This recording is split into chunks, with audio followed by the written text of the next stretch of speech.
Okay, getting the first pick. Oh, get 3, Pyro, get 3 with the Wade Kick putting on a clinic.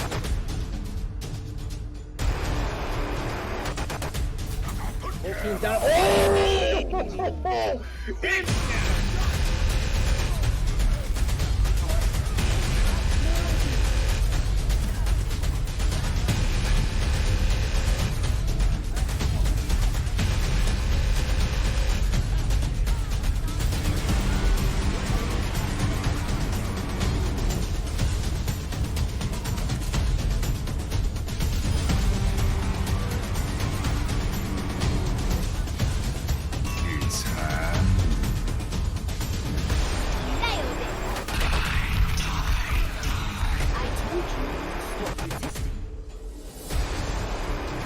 Experience tranquility. Let's drop the beat. Hello, everybody, and welcome back to the BeatDrop podcast. We have a very special episode for you tonight. Yes, all the cheers. Featuring the best of the best in their tier. We've got the Discord tier end of season award winners joining us tonight. I am your host, Triage, and joining me is the casting extraordinaire, Captain Jack. Yeah! I won awards too! Well deserved. You know what? I don't think it counts when essentially I've casted half the matches this season. I think name notoriety just kind of goes out the window at that point. So you're just used to seeing me. It's kind of like, a McDonald's jingle. You just get it in your head. If you see it so much, it's just like, oh yeah, I totally vote for that. And then McDonald's is the overlord of our world. So that just means you're marketable. Exactly. See, Oh, there we go. Sure. But it's not about me tonight. Let's get to who we got coming in there, Triage. Who we interviewing tonight?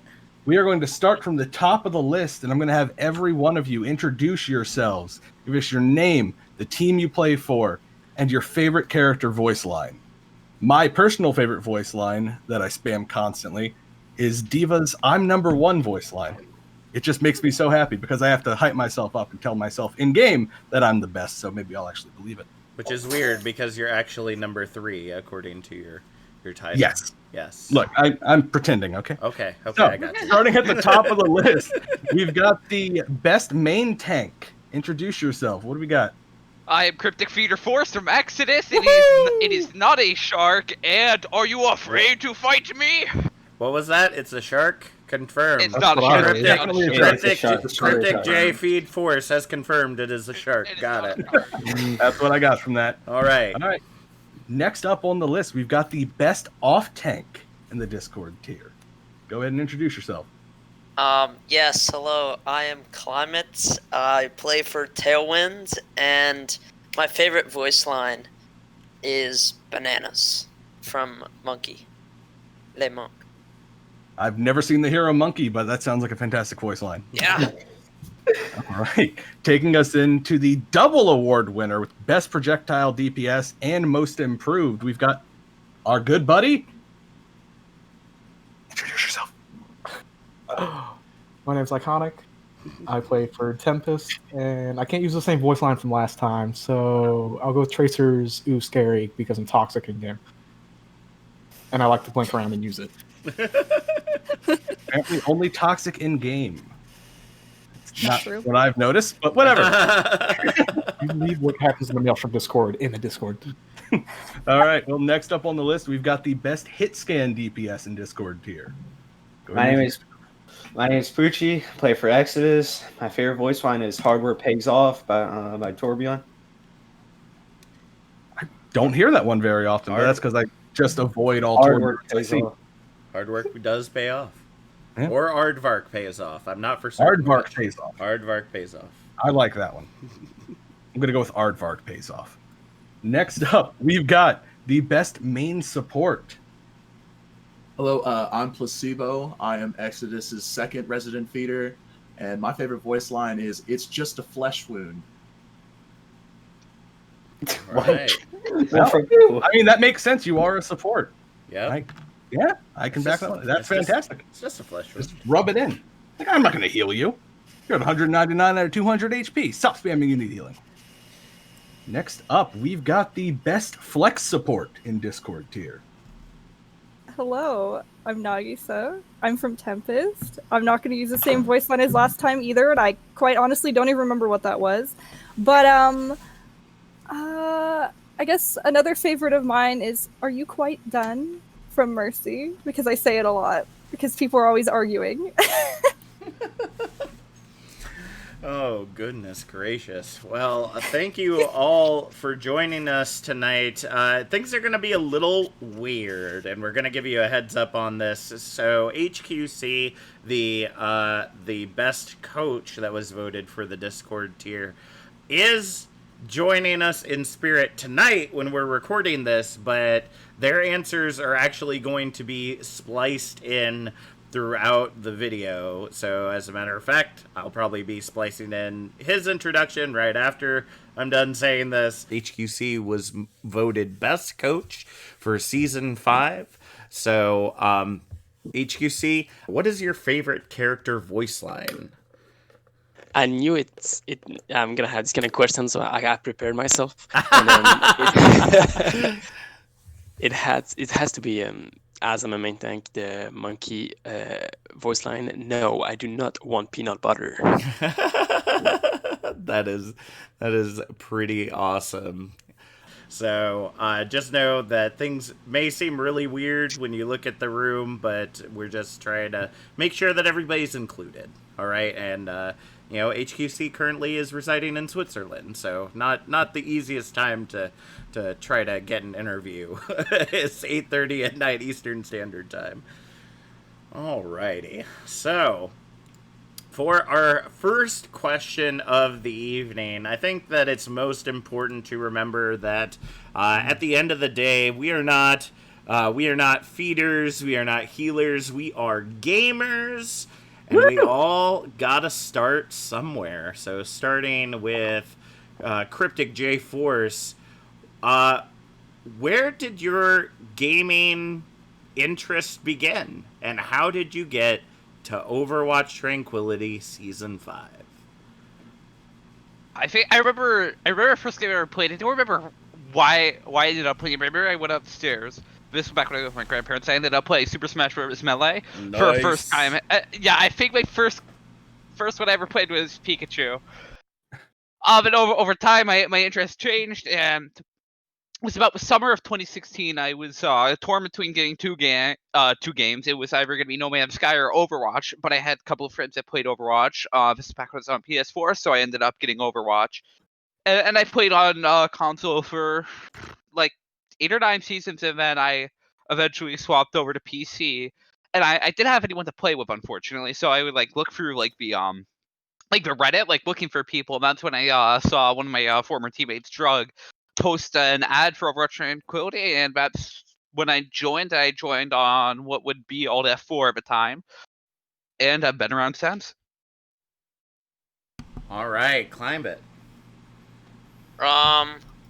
I'm sorry, I ADD'd. What is the question? The question is how did you start gaming? So what was the first game you played? What kind of got you into gaming? And then how'd you get from there to where you are now here in Tranquility?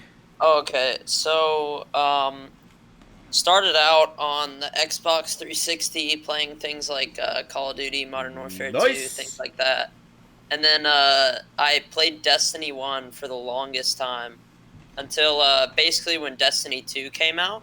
And that's when I kind of got a PC and started doing that. But before that, I had played on my dad's PC doing Serious Sam and Serious Sam and Tomb Raider and things like that he liked to do. And so then Fortnite released around then after Destiny, the first year of Destiny 2. I played a little bit of Fortnite, got a few earnings off of Fortnite, and then I wanted to get out of the competitive scene of that. So I came to Overwatch, and I was already on a team on Fortnite, so I was I wonder if Overwatch has teams. So I went on to Reddit and saw this post from I think Booth or Nixall, and I joined that and got into Illusion tryouts, and then from there got into Undead Battery tryouts, where I started in Season 3. All right. Well, that's an awesome set of accomplishments there. All right, Iconic. How'd you get here?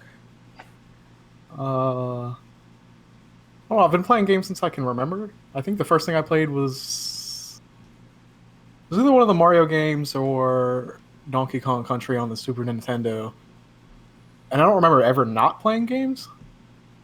And then I played Overwatch on console for a couple seasons.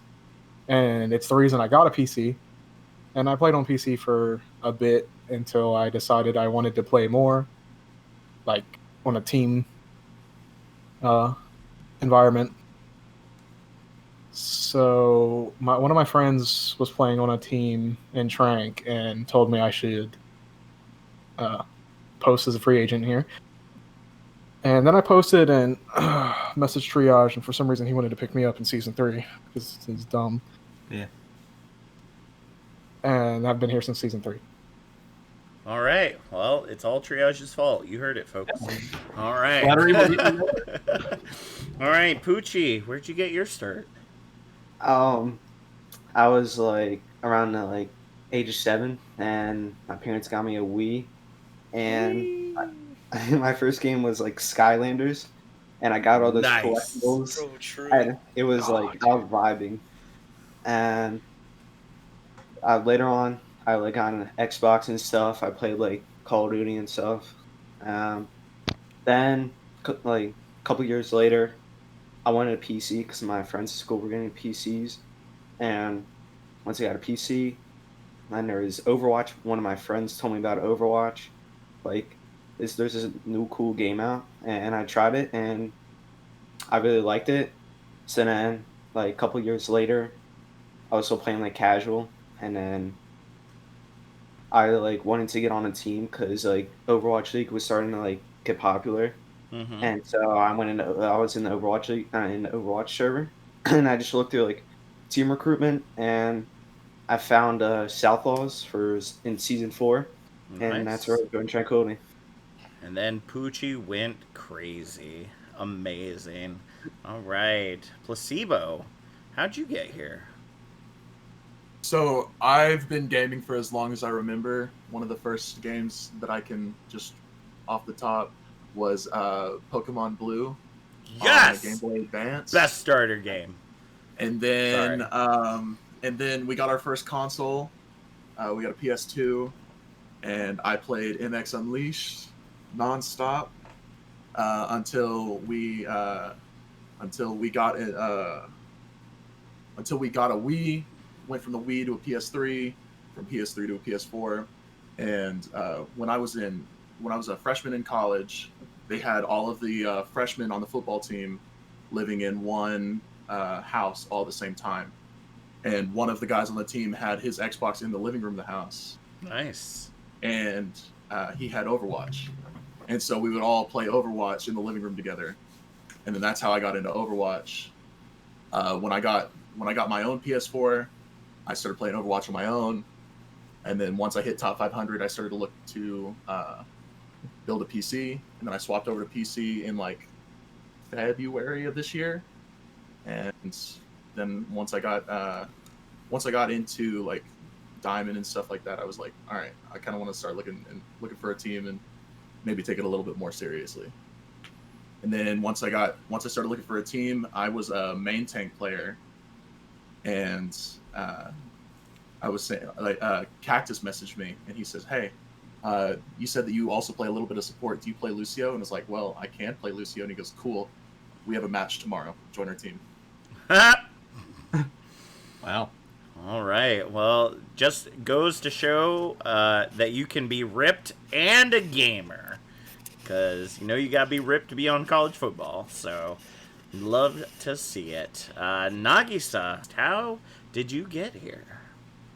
Okay, well, my start with games are vastly different than any of the answers that have been here so far. So I had a PC when I was 4 years old, and I started playing Toontown. That was my first game. Toontown. I love Toontown. I played it for well, I still play it. You know what? That's not the point. Anyway, MapleStory and RuneScape were my other two childhood games. And then the year that Overwatch was announced, my ex told me about it. And I was interested in pre-ordering it, but I didn't have the money, so I waited until it came out. And I was excited, but I was kind of nervous because I'd never played any FPS in my life. Mm-hmm. I've always played MMOs and stuff like that. So when I first started playing Overwatch, I have 40 hours of play versus AI because I was too scared to play against actual people. And I don't know, eventually season 8, 9 of Overwatch, I placed gold, surprisingly, with 15 FPS, terrible PC. And then a few years later, when I was gold, bordering plat, I was in the SVB server. That's where I kind of realized I wanted to be on a team, because I hosted Pugs there. I still host Pugs there. And I thought that the team environment aspect was really cool, but I didn't really know how to go about it. And then Triage posted a recruitment thing in the SVB server. And I was like, oh, I'm so nervous about this. I don't know if I want to do that, but I'll try it. I tried out as an off tank, and they picked me up in season 3. And now I'm here. What is your history as a gamer? So, what got you started into gaming? What brought you to Overwatch? And then what eventually brought you to Tranquility? Because I know specifically for you, you've been here for quite some time. Yeah, actually, it started pretty late because my parents were pretty strict, so I had no really time to game.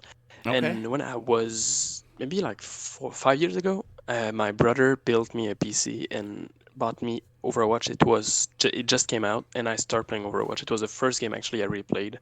Wow. And, yep. Not long after, I posted on Reddit because I was looking for a team. Then Meteors at the time DM'd me. It's the only tryout I did. I joined the team, and it was season 2 of Trank, and it's actually how it all started. And after, I had a lot of other, not much other team, but I played after that. For Meteors again in season 3, I decided to coach my college team at school, and I helped. I was subbing for Havoc also at the time in OD, and now I coached Comet season 4 and season 5. Coach Habaneros. Nice. That's pretty amazing. Having very, very little history with gaming, but becoming so passionate about this particular one that you're able to understand enough to be able to coach in such a short time. That's absolutely incredible. So I'm actually going to jump in because I just realized we're doing all these award winners, and I didn't pick which interview we were actually going to have me do questions for this, because I'm guessing if people wanted to vote enough to make me best caster, they wanted to know other things about me. I hope anyway. So I'm just gonna jump into this interview if that's all right. Not that I'm already here anyway, but you want me to ask you the question? Sure, go ahead and what is the question again, Triage?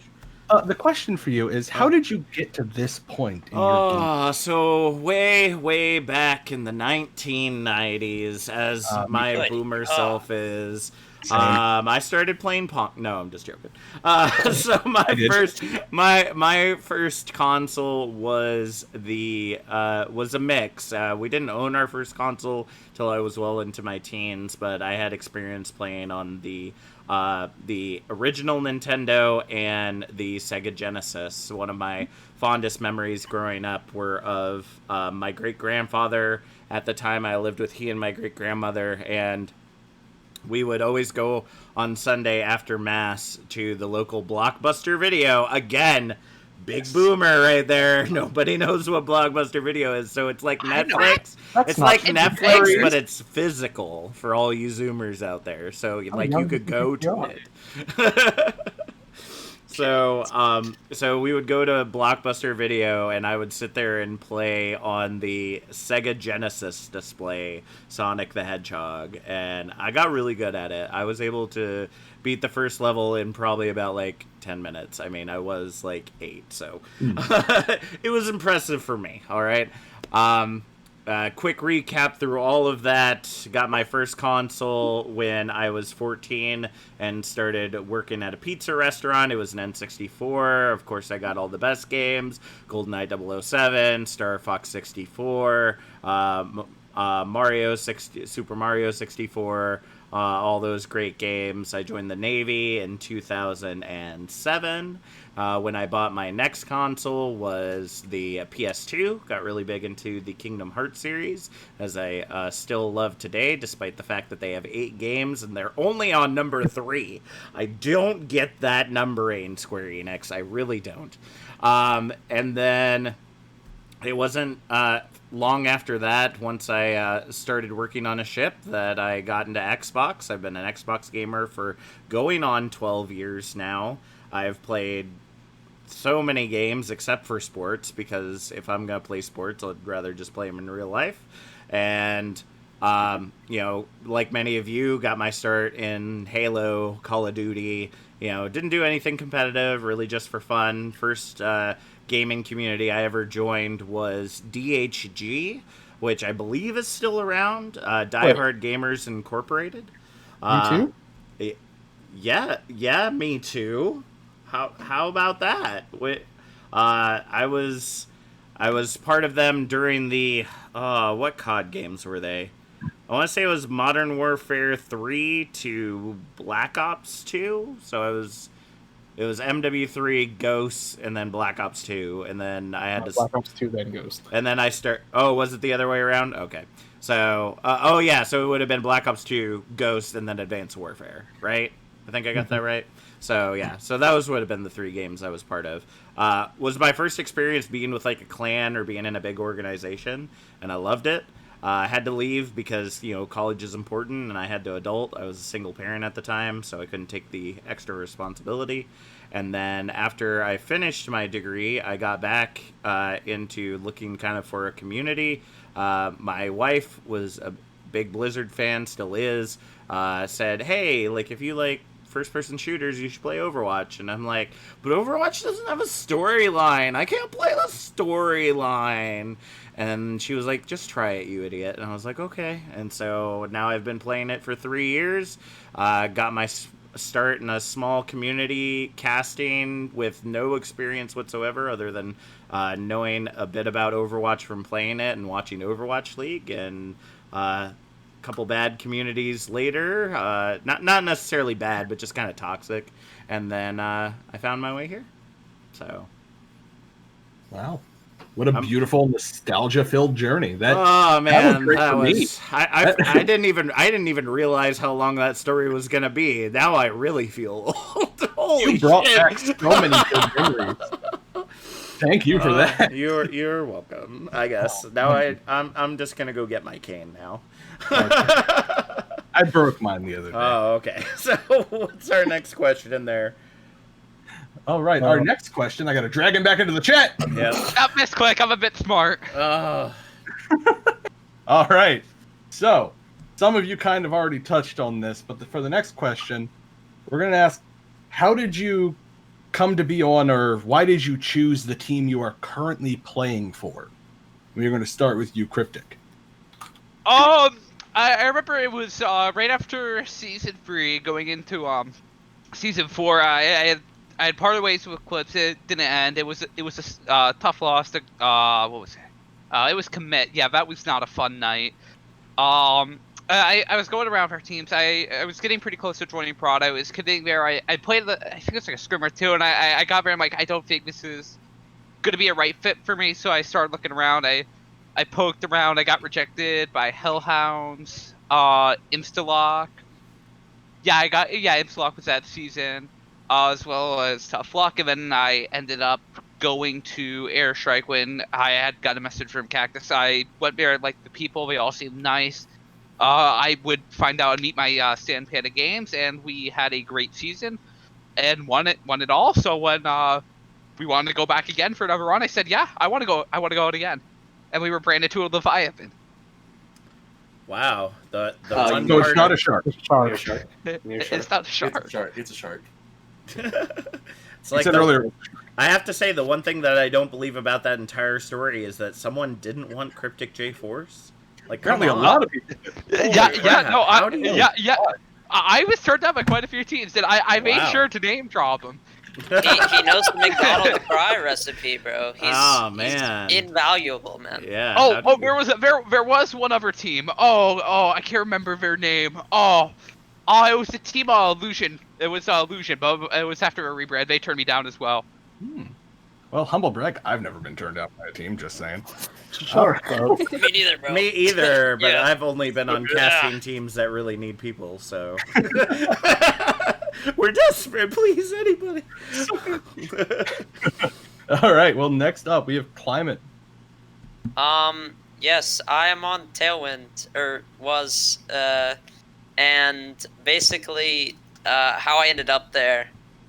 Season 4 was a little rough. I played on, like, not my meta habaneros, for a little bit at the start of the season, and both of those didn't really end up working out. And, I ended up on Tailwind for, like, a fraction of Season 4, because they thought they were going to lose a support player, but, they didn't end up leaving, so that didn't last very long, because they decided to stay, and I was his replacement. So I was on there, like, got good friends with all the people on Tailwind, and then next season, Mike Klaatu, who's like on Ultraviolet or something now, but he was gonna start like Tailwind for season 5, and he asked me to try out because he knew I was an off-tank player, not a support player, and yeah, that's kind of how it ended up, basically. Wow. So many It's interesting a little words. confusing. It's a little confusing. I was just had friends and connections in Tailwind, basically. Ain't nothing wrong with that. It's always good to play with friends. All right. Next up, we have Iconic. I'm not gonna lie. What was the original question? How did you come to be on the team you're currently on? Oh. Why did okay. you choose said team? So, all right, let's get this out of the way. Technically, Triage will argue it, but I messaged him. He didn't message me. I'm gonna argue it, but that's yeah, ridiculous. sure. Well, I'll go back into the DMs if you want. Anyways, actually, Maelstrom wasn't even the first tryout I had. I'm pretty sure I tried out for the potatoes. They were looking for a hit scan, and I definitely went in and played Farah. I remember that. Anyways, job. then I tried Good out for Maelstrom because their carry left. Quotes. Those were quotes. He coughed because they were Quotes. quotes.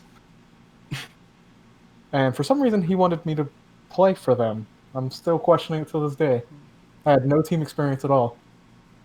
And I was bad at the game. I'm still bad at the game. But anyways. Shut up. You shut up. That was season 3. We're still being recorded, folks. I know. Oh, yeah, Nagi. Anyway, season 3 ended not in a good way. We lost the jalapenos in playoffs, first round. Seems to be a pattern. We're going to skip season 4. Yes, season 4, it didn't happen. Okay. Yeah, I mean, it season did, 4. but No, it didn't. for this instance, we'll for go this ahead. instance, we're going to move Yep, on. It was still we'll move Maelstrom. Fair enough. Continue. And then season 5, Maelstrom decided they want to go back to Harmony tier. And Nagi and I decided we didn't want to go back to Harmony tier. So Don't answer Nagi's question. Made Tempest. And that's how we're here now. Oh, neat. You made a team. That's awesome. It's always good to get that going. Hey, Poochie, you're up. I mean, in season 4, we lost in the. I think I was on South Oz. I think we lost in the quarter, I believe. I'm not sure.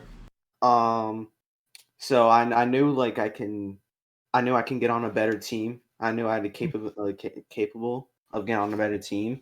So I was just looking around after our season ended, and Cactus posted a looking for players post, and I just asked to join. And so when I tried out for them, they were the winners of the whole thing. So I knew they were good, and so yeah, and they're a bunch of shitters. So I tried looking too at the same time. All right then. You were striving to get better, and you ended up on this great team here. Well, it's always important to strive to be the best.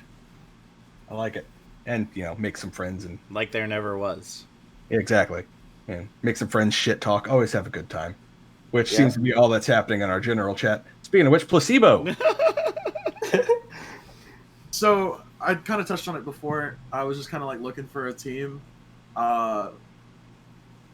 During the break week between stage 1 and stage 2 of season 4, Airstrike had like a roster meltdown, and they needed to pick up main support and a hit scan.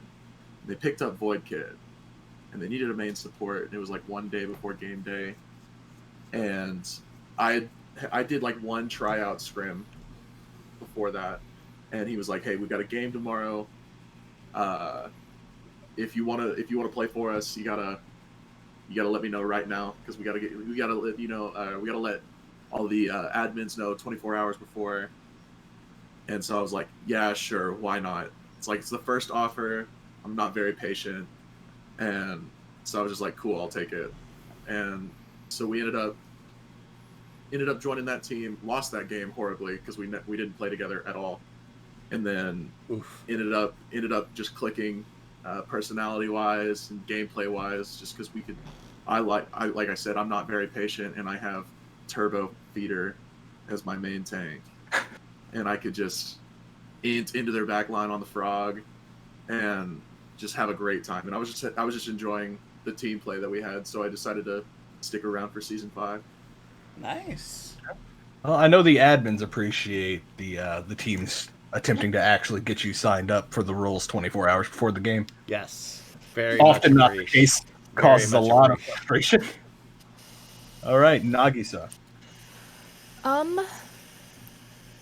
So I'm trying to get back into my talking mindset. Okay.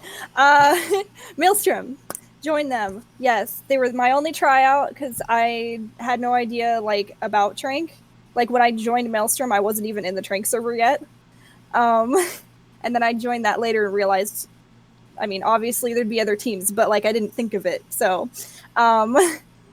and I was on Maelstrom for 2 seasons. I didn't look at any other opportunities until the end of season 4, Maelstrom. After we lost, Prodigious needed I guess that was considered a main support. So I filled for them for the last playoff game. And then the next season, a little bit, this is just a mild brag, but a few teams asked me if I would join them. But at that point, I already had the plan of Tempest, because Iconic and I had talked about it, pretty much right after that all went down, that maybe we wanted to start a team and everything. So yeah, I did a few mini tryouts with people, and then I was like, but this is only going to happen if Tempest isn't accepted as a team, and we were. So that's pretty much it. So many humble brags tonight, Jack. They are award winners. I don't brag much. This really is what they're supposed to be doing. If they're not doing that, they're not playing the game right. Yeah. This is their 15 minutes of fame here, folks. So, looking at the Heckin' Habaneros, obviously we have our reasons that we choose the teams that we either work for as coaches or that we play for as players. So, what brought you to the Heckin' Habaneros? It's kind of weird because I didn't actually choose much, because I was looking to play this season, and so I did a lot of tryouts, and Ghostly Pepper was the best team. Not the best, but the team I enjoyed the most, so I joined them. Okay. And as we all know, in pre-season we had some problems, so we disbanded. Gotcha. So I wasn't sure what I wanted to do then, and as it's the same org, they proposed me, "Hey, do you want to help the Discord team?" And I was like, "Yeah, why not?" And I started it, and them, it was I had a crush for them. We're incredible team, incredible people, and yeah, it started like that, and it went really well, really fast. So yeah. Nice. Well, I mean, they are Orem #1 seed, so I would say that they are definitely doing pretty well Easy. in Discord tier. Best caster in a. I'm just saying. I'm just saying. Probably not NA. Maybe like I'll give me New England. I don't know any You got other. Door. I don't. You just gotta beat Door. Is and then your Door best caster in A. is Door in the New England area though? Because if not, then maybe I might be okay. I'm not sure. Door, like Doorcast? Yeah. Doorcast. Yeah, he's in Florida. Oh, see, I'm good. Best caster, best caster Door in New is England. Florida There we man. go. How great of a New captain England. was that, by the way?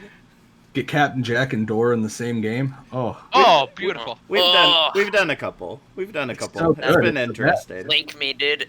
The issue is that we're both play-by-play casters, and so you don't get the excitement on both ends if both of us are casting together. So Just scream over each other. Yeah, pretty Bard much. and Door is surprisingly good. Emphasis on Bard being surprisingly good. So I don't know, Tria. Should I answer this one? I mean, I did get here somehow. Sure. So I guess I did allude to this a little bit. I did start off in a small Overwatch community. I'm not going to throw names under the bus like other people have done. But basically how it started, I had been into Overwatch for about a year. There's a big Facebook community around Overwatch, or a couple big Facebook communities, and one of them was like, hey, we're looking at starting like our own tournament, like does anybody want to commentate? And growing up I'd been a singer.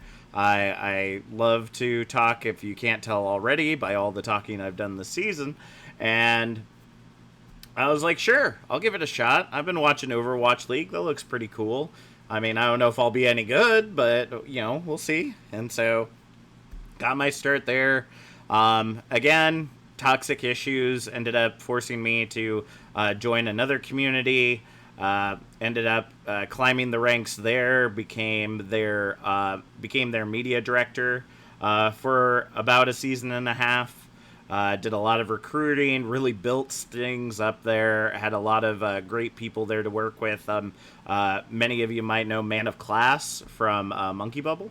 Worked with him for a while over at that organization. And then, again, toxicity ensued. The owner wanted to go a different direction than supporting the community and felt that that was the best way to do it, and cutting the media staff in half after we had built it up so much. And so I was like, okay, well, I'm out of here. And then after that, I had felt that my decision, although I was kind of standing up for myself and those that I was with there by leaving, that my career had ended there. That I wasn't gonna get much further than that. And then about a week later, after kind of reaching out in Elo Hell and a couple other different servers that you can put up ads for casters, I found Tranquility. Juke actually had reached out. Who was actually the one that reached out to me? I forget who it was. I'll have to go back and look at messages, but Juke was in charge at the time, looked at my VOD, said that I was pretty good, and, here I am. So that's, and now I don't cast for anybody else because I just love this community so much. I said this on a stream quite a while back, or a couple days ago, that I could, if I ever ended up somehow going pro, which after I have had one paid casting opportunity. I'm just saying, I'm a little good. Just a little bit. Oh my. I'm like, for me, if it was always a choice between getting paid to do it at like a top tier level and doing Tranquility, like, I'd be here. No doubt about it. Like, I'm all about the community. I love what Tranquility does with their teams, with their fans. We have something great here that a lot of other tournaments don't. So I will always stand OWTC. Wow. You have gotten quite the journey. It's very impressive. I was also a singer in my youth. How about that? Just saying. Also, how great is it to have a room? I'm trying not to make you feel left out, Tree. Everybody in here was into season award winner, just not this season. That is true. What was it? Season 4? Season 3. Season 3. See, that was before my time. Yeah. All right, Captain Jack, why don't That's you right, bring us on to the next question? All right. So our next question is, and we've kind of asked this before, and some of you have answered this with your teams, but we're gonna ask you to do it again because your answer might be a little different. How do you feel as a player you have improved this season? So starting again with Cryptic. All right. All honesty, I thought it was just a down season for me. If I'm being completely blunt, like last season, like I was a lot more confident in myself. I really thought I kind of got snubbed last season for best main tank. I'm like, okay, Normax, Swaley, I'm better than him, and Swaley got it. All respect to him; he's a good player. And then this season, it came around. I'm like, okay, I'm not expecting much. And I remember we were in scrims, and Poochie goes, "Hey, Cryptic, you won it." And I'm like, I kind of thought he was baiting me because that's very much something my teammates would do to get my hopes up. Then I go on stream and have it crash down. But here I am. I guess I've earned it, so I'm just gonna roll with it. All right. Climate, what you got? So I feel like I've kind of went from like honestly like 0 to 100 this season. Like I used to be like a Zarya OTP kind of thing, like very quiet, just played Zarya in season 3 and just like did like, you know, like I just wasn't that good. It's just like my Zarya was really good and it just worked, but I had to learn like Zarya was not meta and really hasn't been for a while, so I had to learn Sigma and Diva going into Discord too. And Nana has helped me a lot, the season 4 off tank player, and I learned to communicate a little bit too, and it's yeah, I feel really confident now. Nice. In my play. Confidence is definitely a big thing about being a player, especially as you get into those upper echelons of play. You know, as we're realizing right now in the playoffs, you know, the mental game is hard when you're playing like a 7+ map series, and you know, having that confidence to be able to rely on really helps. It really does. Iconic. Yeah, well, I guess we're getting ready to find out, because as the voted most improved player, I would hope that you have improved this season. So, what do you got? I mean, still not being a main one trick anymore is still probably a great improvement. Is that all you got? Just not a May OTP anymore? Not stuck in May jail anymore? I hate Put it himself there. in May jail. No, I didn't. I don't know, honestly. I kind of just... I don't even feel like I played more than I usually do. I could be wrong and just don't notice, because I don't know where any of my time goes. But I don't know, something just felt different this season. Huh. I don't know if it was different players around me or what, but... Things just clicked, right? They did. Interesting. And yeah, I don't really have a great answer for this. Don't have a 30-step plan to become the best Discord tier most improved moving forward? No, it's just all luck. I didn't deserve that award. I think it's well deserved, but I think that that's something that we need to talk about as well. And we've talked about a couple of times here on the podcast that you have to remember that being good only gets you so far as an individual player. Overwatch is a team-based game. I know a lot of us forget about that, but you actually are supposed to work as a team and not 6 individual people while playing this game. And so, depending on the people around you, as you noted, Iconic, and you know, your cohesion, your communication, you know, how all those things work together, even just personality, just like a baseline personality of being able to work with one another on that level and everything meshing together, it makes a big difference in how the team operates. So I mean, I feel like maybe part of your improvement, although you have definitely probably improved yourself over the season, has just been the people that you've had around you to build you up and, be able to set up plays and all that jazz. So good on you. Good on you. Poochie, what do you got? I think I improved on like characters like Widow and Sombra. I mean, I was kind of brain dead on Sombra until this meta, and then like Ochre, our ex's coach, he like really helped me to like how to actually play Sombra. And then Widow going into this season, I kind of was like, even though I'm a hit scan player, I hated Widow because like how she like has one shot potential. I didn't like that in Overwatch. Mm-hmm. And then I started just like playing her on like an alt account, and then it just like I don't know, I just liked her, and then I just really wanted to get better as her, and then I did moving forward. I mean, that's one of the best ways to get better as the hero at a certain hero is just playing her, working out that kit, seeing how you can make the best advantage of it. You hate one shot potential till you're the one doing it. Exactly. That's right. All right, Placebo. So, going from season 4 to season 5, I didn't really play before season 4. I didn't play too much support. I was pretty much just like a Reinhardt one trick.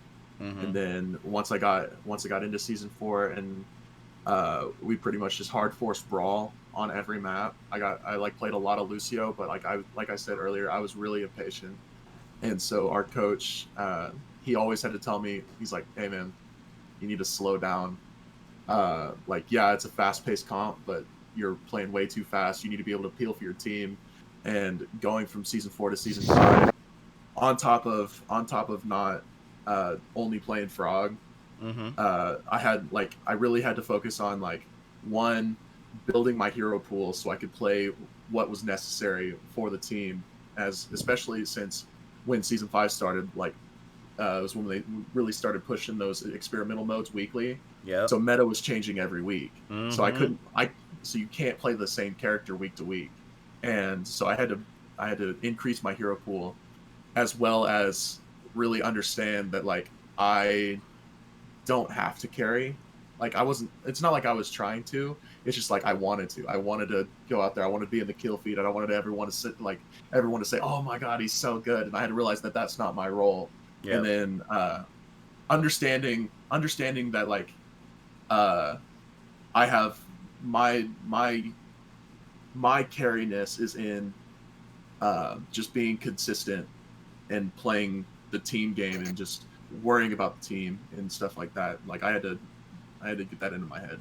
And once I got into my head that I was like, okay, hey, you need to play for your team, play with the team, play as a team.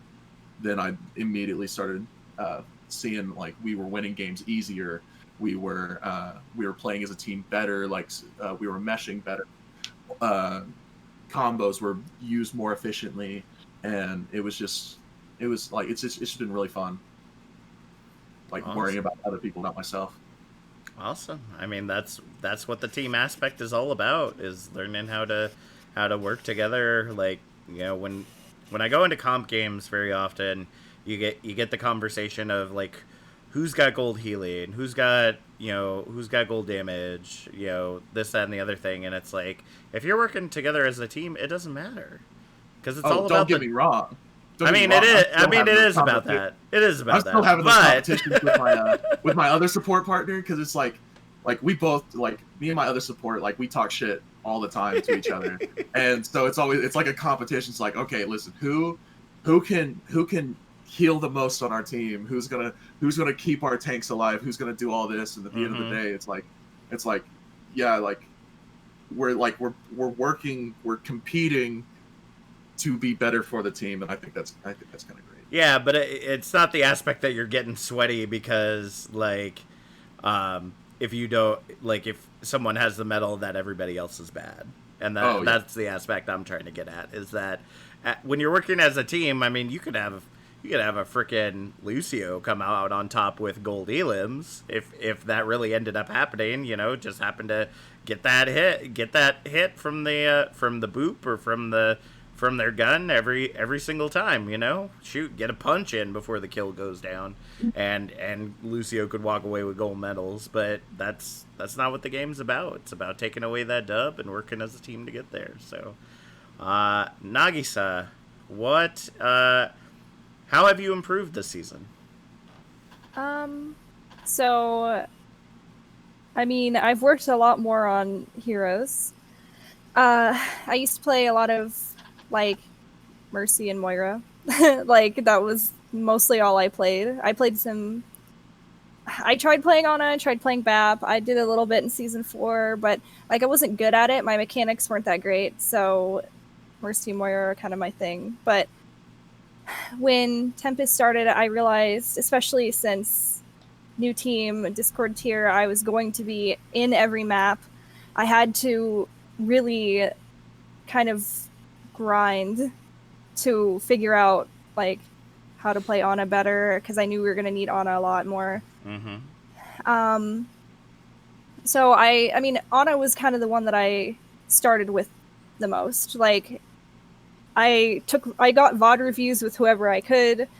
I hated playing Ana at first because I was so bad at her. I'd go into comp and I was like, I'm going to throw this game, but I need to try and play her so that I can be good enough for my team to be playing at the same level. So I'm not just like a Mercy Moira 2-trick. Yep. So I just spent a lot of time with, like, sleep dart, like, aim trainers and, like, which I'm still not good at, but that's a different thing. I, like, figured out nades better and, like, cooldown usage and mechanics. I grinded a lot, and I just, even though people were, like, in comp, like, Ana, you're so bad, please give me Ana, or, like, let's play something else, I just kept doing it so that I could be good for the team. And I mean, I honestly feel like I've gotten pretty far. I'm actually proud of myself, which is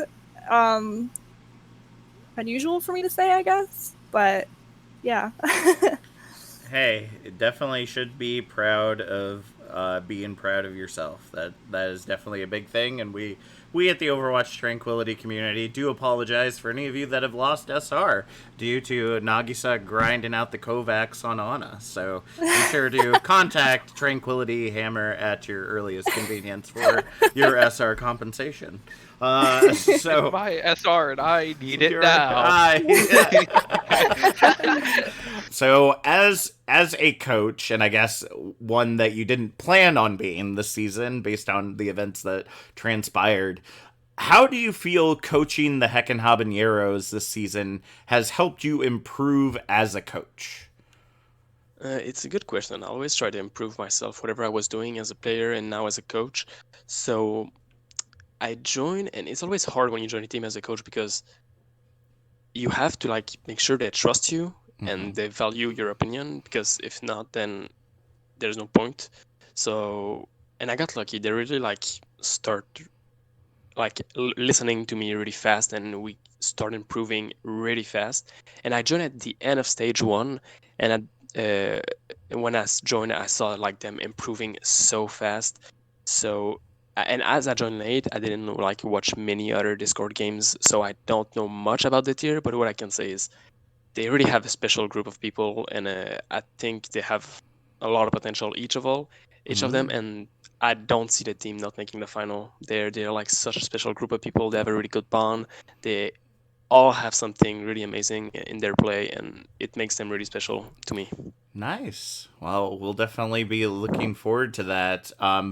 Based on how I'm not for certain how Heckin' Hab's SR is looking, because you said that they've all been drastically improving this season. Are we possibly seeing Heckin' Habs maybe move on to trans tier next season? Some of them for sure, but as always, like in Discord, but not the team per se, but like as players, for sure, some of them will go in trans tier. At least I hope. SR wise, I think at least 3 players are able to go in trans. But yeah, obviously in Discord, the thing is some players are improving more than others. So yeah, I don't know what their plans are, but I hope like the at least 3 of them can go in trans this season. So my boomer brain keeps forgetting that I'm part of this conversation too. So How are you? You would think that as at the level that people seem to think that I'm at, I am not at the level that you all think that I'm at. I have a great personality. It's part of doing with the singing. I did acting growing up, so Captain Jack is like a whole other bubbly, really exciting person. I mean, I'm kind of that person as well, like outside of this, but just more so and more poignant. But I was not good at the whole marketing myself, which is kind of big when you're a caster. Like, unlike a player, where you can really like show off your skills pretty direct, like in the game. I can't really do that without having like games that I've casted or having like a social media following.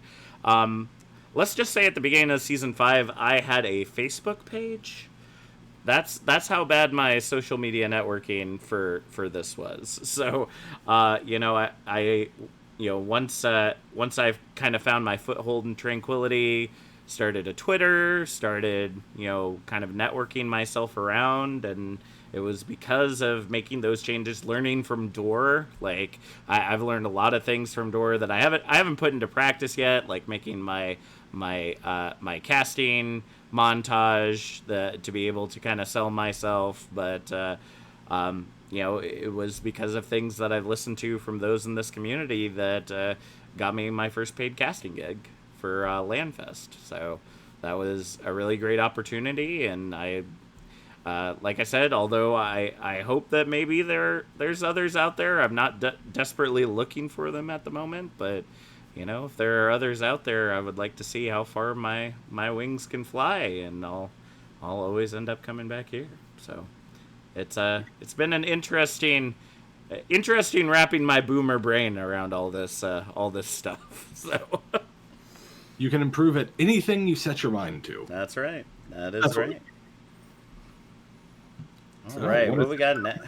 Oh yeah, I guess I forgot. I forgot this section is weird because I'm compensating for something later down the line.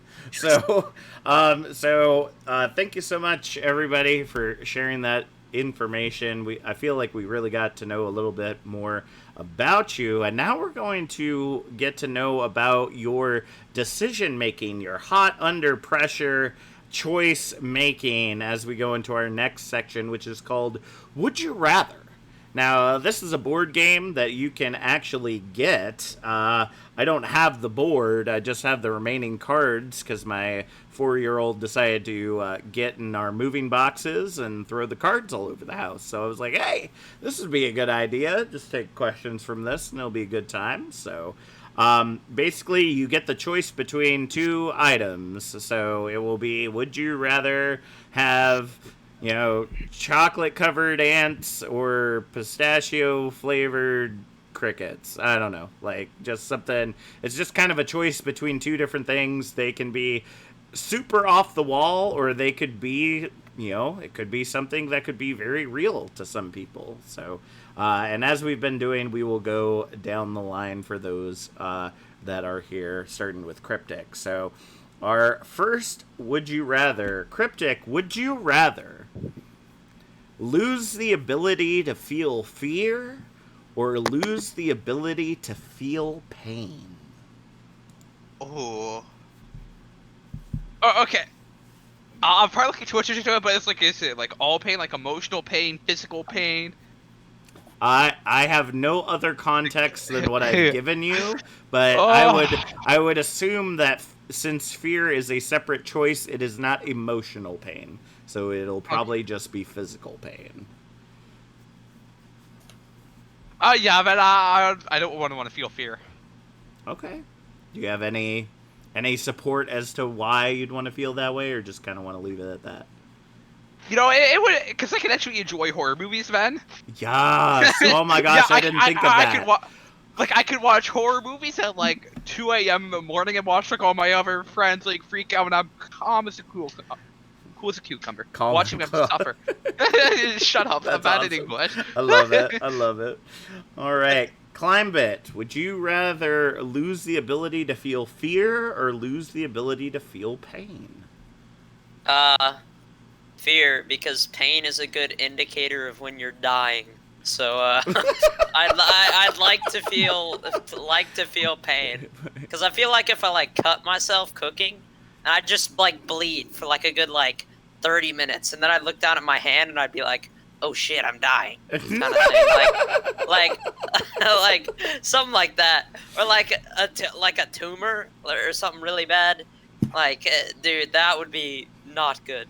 And not being able to feel fear, you could conquer a lot more things and just be a lot more, like, you know, efficient and like do better things. And I don't know. Nice. Yeah, not have stupid fears of things. Yeah. That Okay. kind of thing. Okay. So. All right. Yeah. Iconic. Lose It's fear. It's Fear fear. hands down. Okay. Maybe I wouldn't be such an anxious mess all the time for everything. I feel that. I do feel that. True. All right. Poochie. Fear, because if I'm ever playing tank, like main tank, I'll just like W in the. I won't fear That's anything. true. I didn't even think of that. Oh my gosh. I was waiting And for you could somebody die to bring it back to faster, dude. Overwatch. Let's go. I would not be It's afraid to hard. push that charge button. Not even the slightest. I'm not afraid to But do then, that. then it anyway. would turn into just let down all the Shut time. up, you are. Because you'd just be You're sad. afraid of doing that? See, Poochie, you just need to learn from Cryptic, and then you won't have that fear anymore. Nah. Cryptic's different. He's not like that anymore. Cryptic's He's just more built effort. different. I got it. He's I got it. no, he's Dude, do you know, effort. remember last night when Declan threw up a wall on Oasis and I charged right into the enemy spawn? No? Yes. Okay. Good times. Yep. Good times. All right, placebo. I think I would prefer to not have fear, because I mean, I don't hurt myself at any time, so I feel like, you know, like I'm not like in pain so often that it's like, oh yeah, I wish I was just not in pain all the time. Plus, you know, like you could do so much more cool stuff if you weren't afraid to do it. Like I can't do heights. Can't do heights. I feel that. But I really want to skydive. But I know that when I get in that plane, I'm not gonna jump out because I don't like heights. And it's just like it's like fear. Like you could experience fear like at any point in time and stuff like that. Same with like pain, but it's just like I don't experience pain as often as I experience like me being afraid of something. All right. So it's like definitely get the fear out of there. All right. And Nagisa. It's kind of a hard question for me because logical brain is kicking in. It'd probably be fear, but I also would love to not have chronic pain all the time. So I'm still gonna say fear, but logical brain in me is like, I can't pick either because both are good and like valuable to us as humans. That is true. That is true. But yeah, fear, I guess. Would you rather lose the ability to feel fear or lose the ability to feel pain? Huh. Which is interesting because both of those are actual things that could happen to people. Yeah. Damn, that's a good one. I would choose. I don't know. Do I fear most or I have pain most? Does fear count as a pain? Because then I can hit two birds with one stone. I mean, you would think so, but I feel like the fact that the Okay, question but delineated for the question, two. I'd say, for the question, I'd say pain because fuck pain. Yeah, I feel that all too often. I feel like I'd probably have to go in the same direction, especially like when it comes to like if you think about it. If it's more so like you can't, I wonder if it's more so like you can't feel pain. Like I would just break this down. Can I not feel pain, but the pain, like whatever's causing the pain, is still there, or is it that can I not feel pain, or I can do whatever the heck I want? Yeah, but even then, because like even if you fall, you break a leg, then you're like, oh, okay, my leg's broken. You go to the hospital, and it doesn't even hurt putting it back on. That's true. So, And you See, can go I was thinking more of like if I'm working out, like you know, Okay, will I see my what you're muscles atrophy if I don't feel that I'm worn out by that point? Like because that I'm might just be a working problem. them into oblivion, or like is my body just like that of a Nah, god? I'm sure it'll be fine. Yeah, we'll be okay. You can't feel it. It's no big deal. See, I would probably pick pain myself just because I'm in my 30s and having way too many body problems that I definitely should not be having because I spend all my time at a desk. So that is not a good time here. And then plus I have a 4-year-old that just happens to be at the level of my junk very, very often. And I didn't buy a cup yet, so it's always an interesting adventure. You know, I have a 12-year-old, so you thought I would have learned the first time, but I forgot. So, Triage, how about you? Let's get you in here. Fear or pain? I'm going to pick pain because I'd love to not be in chronic pain all the time. All right. And now I feel like I'm smart enough to know if I'm, bleeding somewhere. I would notice whether you can feel the pain or not. I mean, Right. you'd be able to feel the blood running down your arm.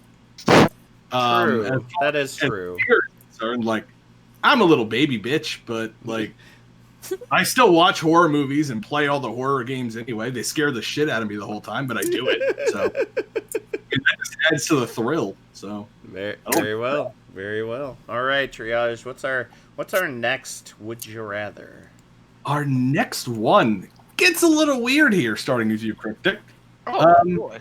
Would you rather have a see-through nose or entirely white eyeballs?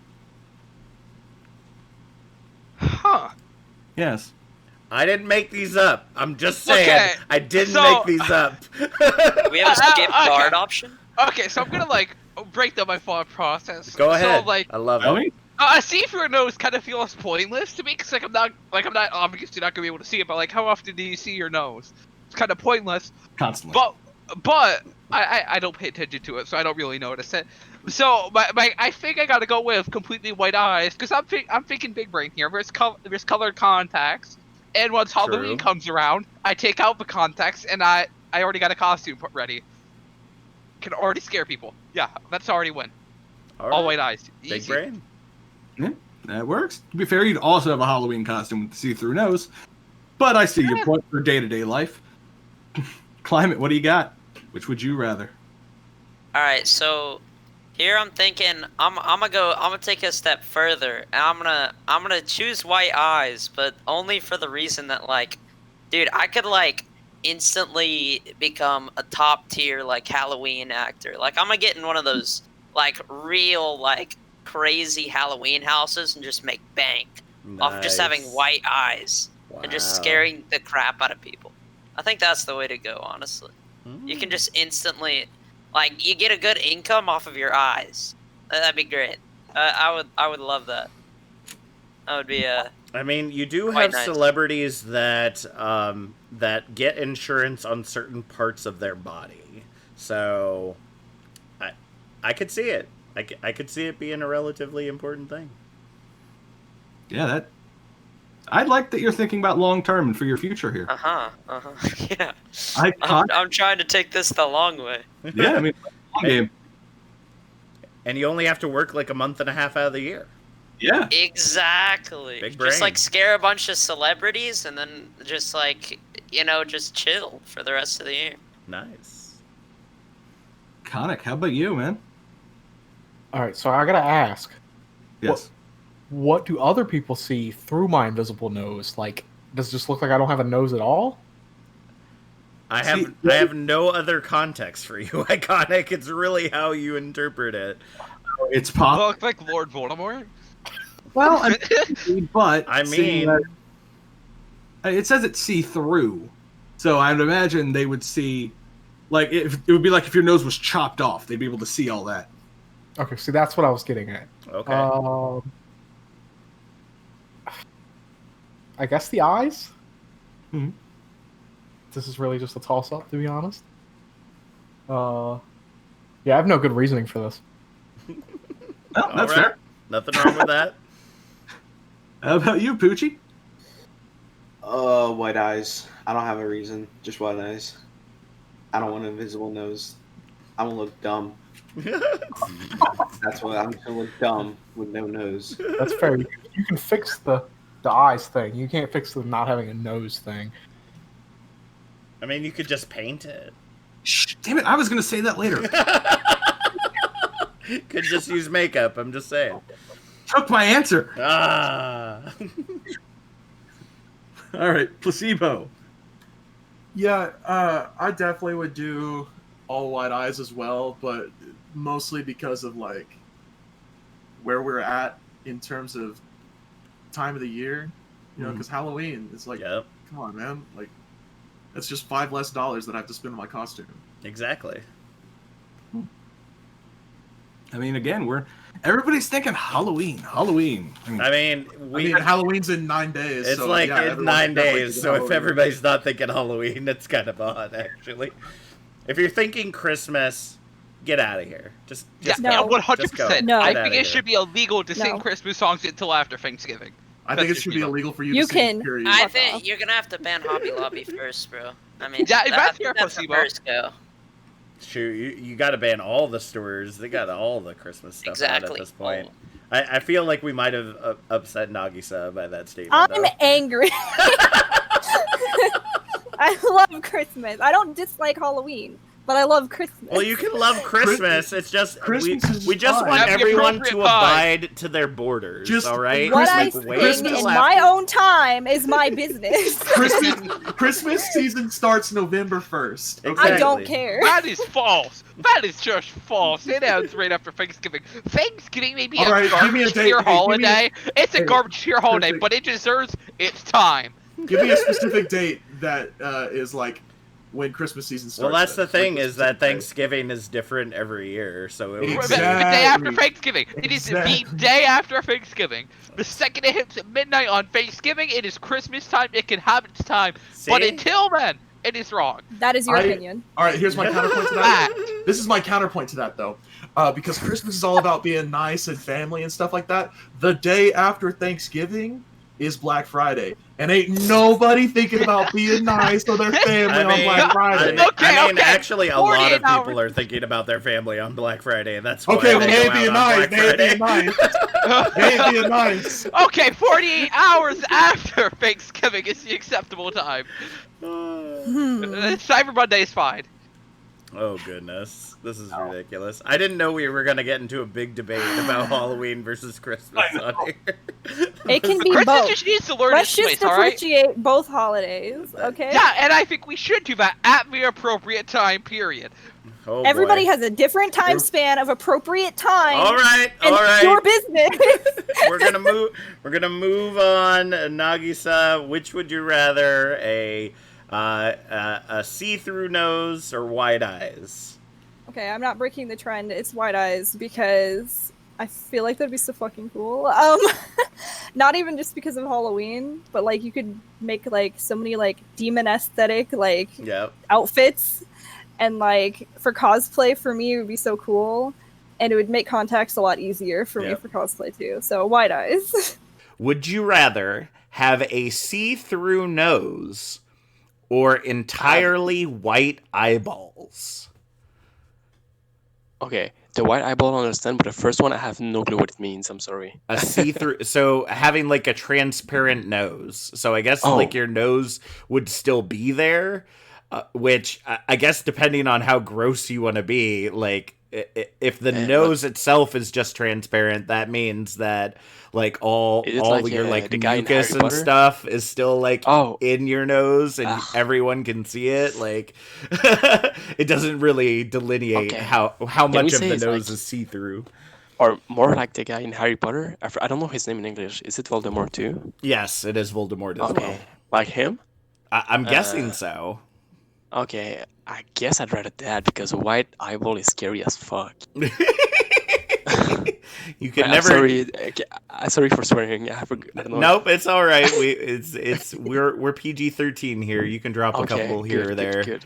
So Yeah, I was thinking you can't teach a kindergarten class with white eyeballs, so that would be an interesting one. Definitely have to choose your direction wisely going into college. You can still coach Overwatch, so that's okay. Yes, you could coach Overwatch, and you'd be great at Halloween parties. Just absolutely amazing. So I'm gonna go against the grain, and I'm gonna also say white eyes because I will constantly be rolling my eyes at people. They won't even know. I'll just be like, oh, whatever, dude. Just like all the time, and they won't even know. So Triage, it looks like you are going to go in a different direction since I've already ruined it for you. I mean, I most definitely am, because the way science works, if your eyes are all white, you can't see. So you're just blind, so that's fun for the rest of your life. I'd rather have the see-through nose, because I can put makeup on it. The way that the eye works and all the coloring of it and why everybody has different colored eyes is just the fibers within it. The darker your iris is, or if you have like a dark brown, it blocks more light and stops from getting back to the fibers, causing eye damage. And that of course, doesn't exist in my world. Just saying. Sorry. Stuff. But I just have cool demon eyes. Kind of just a hole.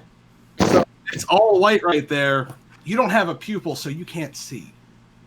So... Quite of your scientific data and facts. Triage coming in with the big brain science for a made up question. Refuse. Yeah, stop using your scientific facts against us, God. Oh my goodness! All right, so Triage, let's go ahead and see how well your science reacts to this next question. All right, starting again with Cryptic. Would you rather try to defend yourself from an attacking wild enraged bear while you are armed with only a good sword or only a blowtorch? What? I told you some of these were gonna get weird, alright? Okay. Some of these are totally off the wall. This is animal abuse. This is PETA. Whoa. Alright. I don't think it counts as... Okay, I'm gonna break this down for you. Alright. Is this TOS? So the bear is enraged. That probably mean I got a bit too close to the cubs. So I'm thinking maybe I grab a blowtorch and start lighting some of the ground in front of me on fire to try and scare the bear away. Because all animals have a fear of fire. And if you're trying to protect its cubs, which should give me ample time to run away. So I'm going to choose the blowtorch. Big brain. So he's not killing it. Also, I just really hope I'm not in California. Yeah, we're not killing it. We're just burning down burning down the entire forest around it. No big deal. We did it, Patrick. We saved the city. We saved the city. All right, Climbit, what do you got? So I might. I'm thinking like I might. I don't know. I think just blowtorch probably. Like, I was thinking like I could like hold the cub hostage. That'd be kind of epic. With, like a sword. I could walk up there with a sword and just like grab the cub and try and run away. I don't think that would work. Thinking about it. Yeah, I don't think bears have like the rational mind to see that you have a hostage and then back off. Like, I don't think it works that way. And I don't know what you were concerned about PETA, and I think PETA's at your door right now. Oh man, you better watch out. I don't know. It could work. It I could. could be like saving a cub. That's true. You could be liberating saving a cub them by taking it from its mom. Exactly. I'm like really thinking out here. Oh boy. I could be an ally of the PETA. Oh boy. All right, I think we're gonna move on now. Right. I got it. What do you got? Right, is not defending myself and letting the bear eat me a choice? I mean, as long as you have one of those weapons in your hand, I guess that is a choice. I mean, you're not guaranteed to win with either. You want to talk about it? It just means that you're gonna try to go down swinging with one of those items. It's the sword. Science says bears are definitely afraid of swords. Isn't that right, Triage? Wait, is Triage the bear? No, I'm asking. Triage is the science bear being poked right now. I will definitely say that. Oh boy, Poochie. Sword or blowtorch? Sword. Because what's going to happen is, so I'm going to pull out the sword, and so I'm going to think I'm Genji, right? So when he charges me, so when charging me as like Reinhardt, so I double jump over him, so he looks brain dead. Then Outplayed. and then I'm gonna slash him till he dies. As long as you call out the ultimate line, I want to be there to see that. That's all I want to see. All right, placebo. So I actually wrestle bears, so I would go with the sword. Oh. Cause so like, I'm asking this seriously. Are you serious right now? Are you? Yeah, I've got a scar on my leg and everything to prove it. Pasumi, what do you do in Oklahoma? I live in the middle of nowhere. Wrestle bears and play football and is still a gamer. Football, oh my god! Crazy, dude. No, so y'all built different down there. Bro, it's the meth, dog. Wait, Ohio? Oh my god! You said Ohio? Oklahoma. Oh, I got a good meme for that. Oklahoma. I got a good meme. But for that. like, there's no bears. Like, I mean, they were like, it was like a tamed bear and stuff like that, intentionally for like horsing around and wrestling and stuff like that. It wasn't like a wild. Like I like walked into my backyard. Pete is coming for us so hard after this question. Oh my god! But I would do this. I would do the sword because one, swords are fucking awesome. Yeah, and it's a good sword, according to the card. Good decorative piece for like my room or something like that. Just like, yeah, I've got this sword on the wall and stuff for afterwards. You know, like what are you gonna do with like a half tank like or a blowtorch? It's like half used. Like after, think long term, because you're gonna win the fight. Maybe. Oh, the card doesn't guarantee that. It just says which weapon do you think you'll use to fight. I've seen enough. I've seen enough anime. I'm gonna win the fight. Channel the weeaboo in us all there, placebo. All right, Nagisa. I love that. I would pick a sword, and I'd kind of just, I don't know. My two thoughts were either just swing it around and hope it's scared of it, or like try and chop down a tree in front of it, which is a terrible idea and it probably wouldn't work. But it sounded cool in my head. But at least if I died, I would die with a cool sword. So like, I think that's good enough. Sword? Are we talking like? I'm imagining like it's got like gems on this like the handle, like gem encrusted. Okay, it's like yeah, you're gonna die with a cool sword. You're right. Yeah, hell yeah. That'd be epic. I like that Nagi's like, yeah, I'm gonna chop down a tree with a sword for one, and two, if she doesn't, like, if her plan isn't to chop down the tree, she's just gonna wiggle the sword in the general direction of the bear. Wait, hold on. I have a question. Does a lightsaber count as a sword? Because so I might need to change my answer. Yo, is it called a sword? It's not a light sword, is it? Sabers are a type of sword. It said good sword. That was what the card said. It said good sword. Sabers are a type of sword. That's not what's the ruling on it. Well, the qualifier is good sword, and a lightsaber would be a fantastic. Dude, I'm just sword. gonna turn ka-ching. I'm just gonna ka-ching ult the bear, bro. I think that's the way to go. I have just pull out the ka-ching ult. I have no idea what kind of language you're speaking at this point, Glamit. So no, I'll show you. I'll show you what ka-ching ult looks like. Don't worry. All right. It's gonna end up in like 3 pieces. Would you rather try to defend yourself from an attacking wild, enraged bear while you are armed with only a good sword, or with only a blowtorch? A blowtorch, that's the thing with fire, right? Yep. Huh. And I guess it depends on how good you are with a blowtorch. Because typically a blowtorch is only like a... throw fire? Say again? No, it's not to throw fire, right? It's just a stick with fire? So a blowtorch typically has like a gas tank attached to it, and it's used for welding. Okay, throw flames. Yeah, but it's not like a flame. It's not like a flamethrower. Like, it's not going to go very far. So you would definitely have to still be up close. Like, if you wanted to actually hurt the bear, like, you'd still have to be really close to it. I have a big brain. I have a big brain. Big brain. I got it. I'll go with the flamethrower because I run pretty fast, and it's pretty much. I guess it's lighter than the sword, so I can run fast. That's good. And yeah, and I actually know something about bears. If you run like in a downhill, they gonna fall and they won't be able to like follow you because their legs in front are shorter than Yep. behind, so they can't like go down of a mountain fast. So Yep. if I see that, I will do that and I will easy That's big GG brain. him. That's big Yep. brain. GG go next, bear. Not Yep. getting me this time. So funny enough, I too like Cryptic and Big Brain and would burn down a forest to keep a bear from chasing me. So Yeah.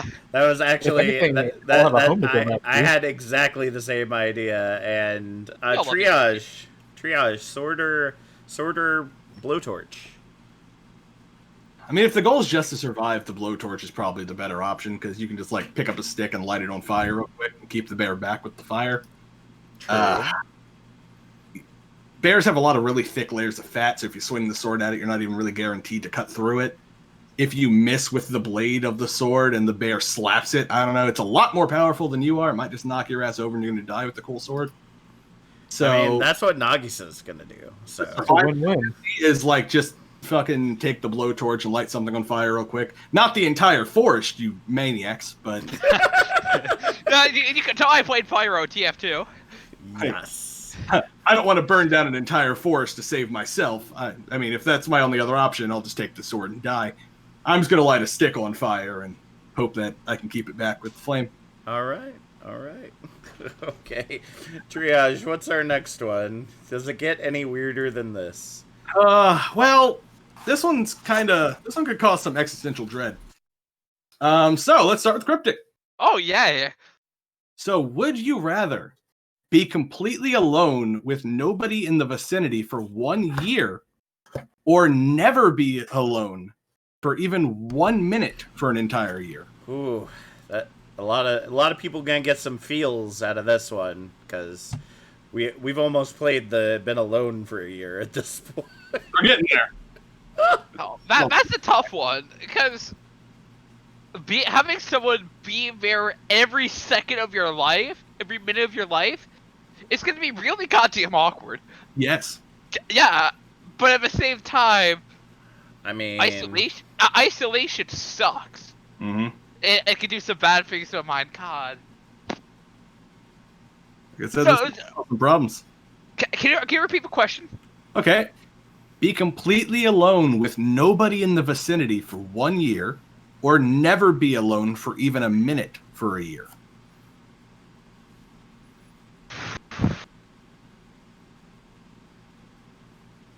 I say be completely alone for a year, just gamble that I don't break mentally.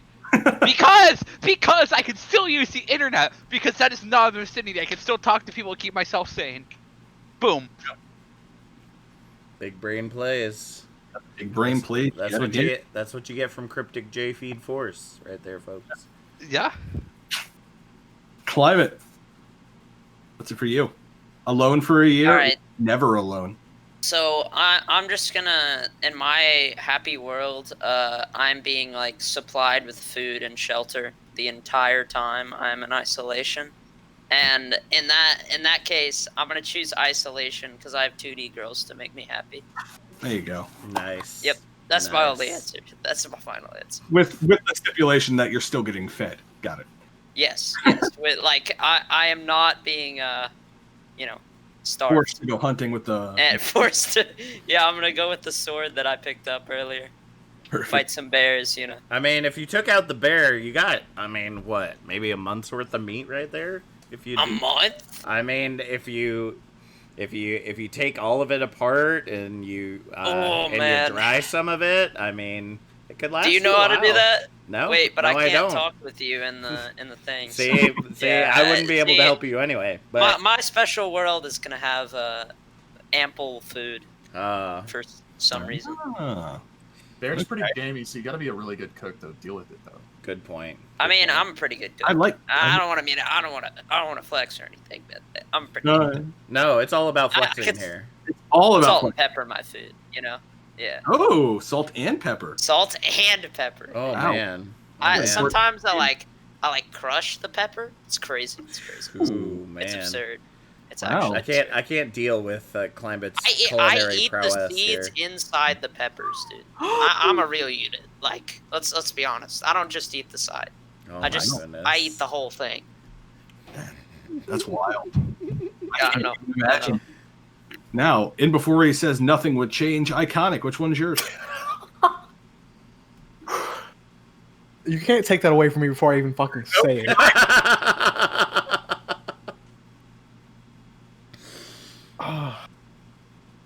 You took all the steam out of what I had. Oh man, I hate it here. No one. I want to be alone. That means I never have to deal with triage again. As Cryptic said, the internet exists.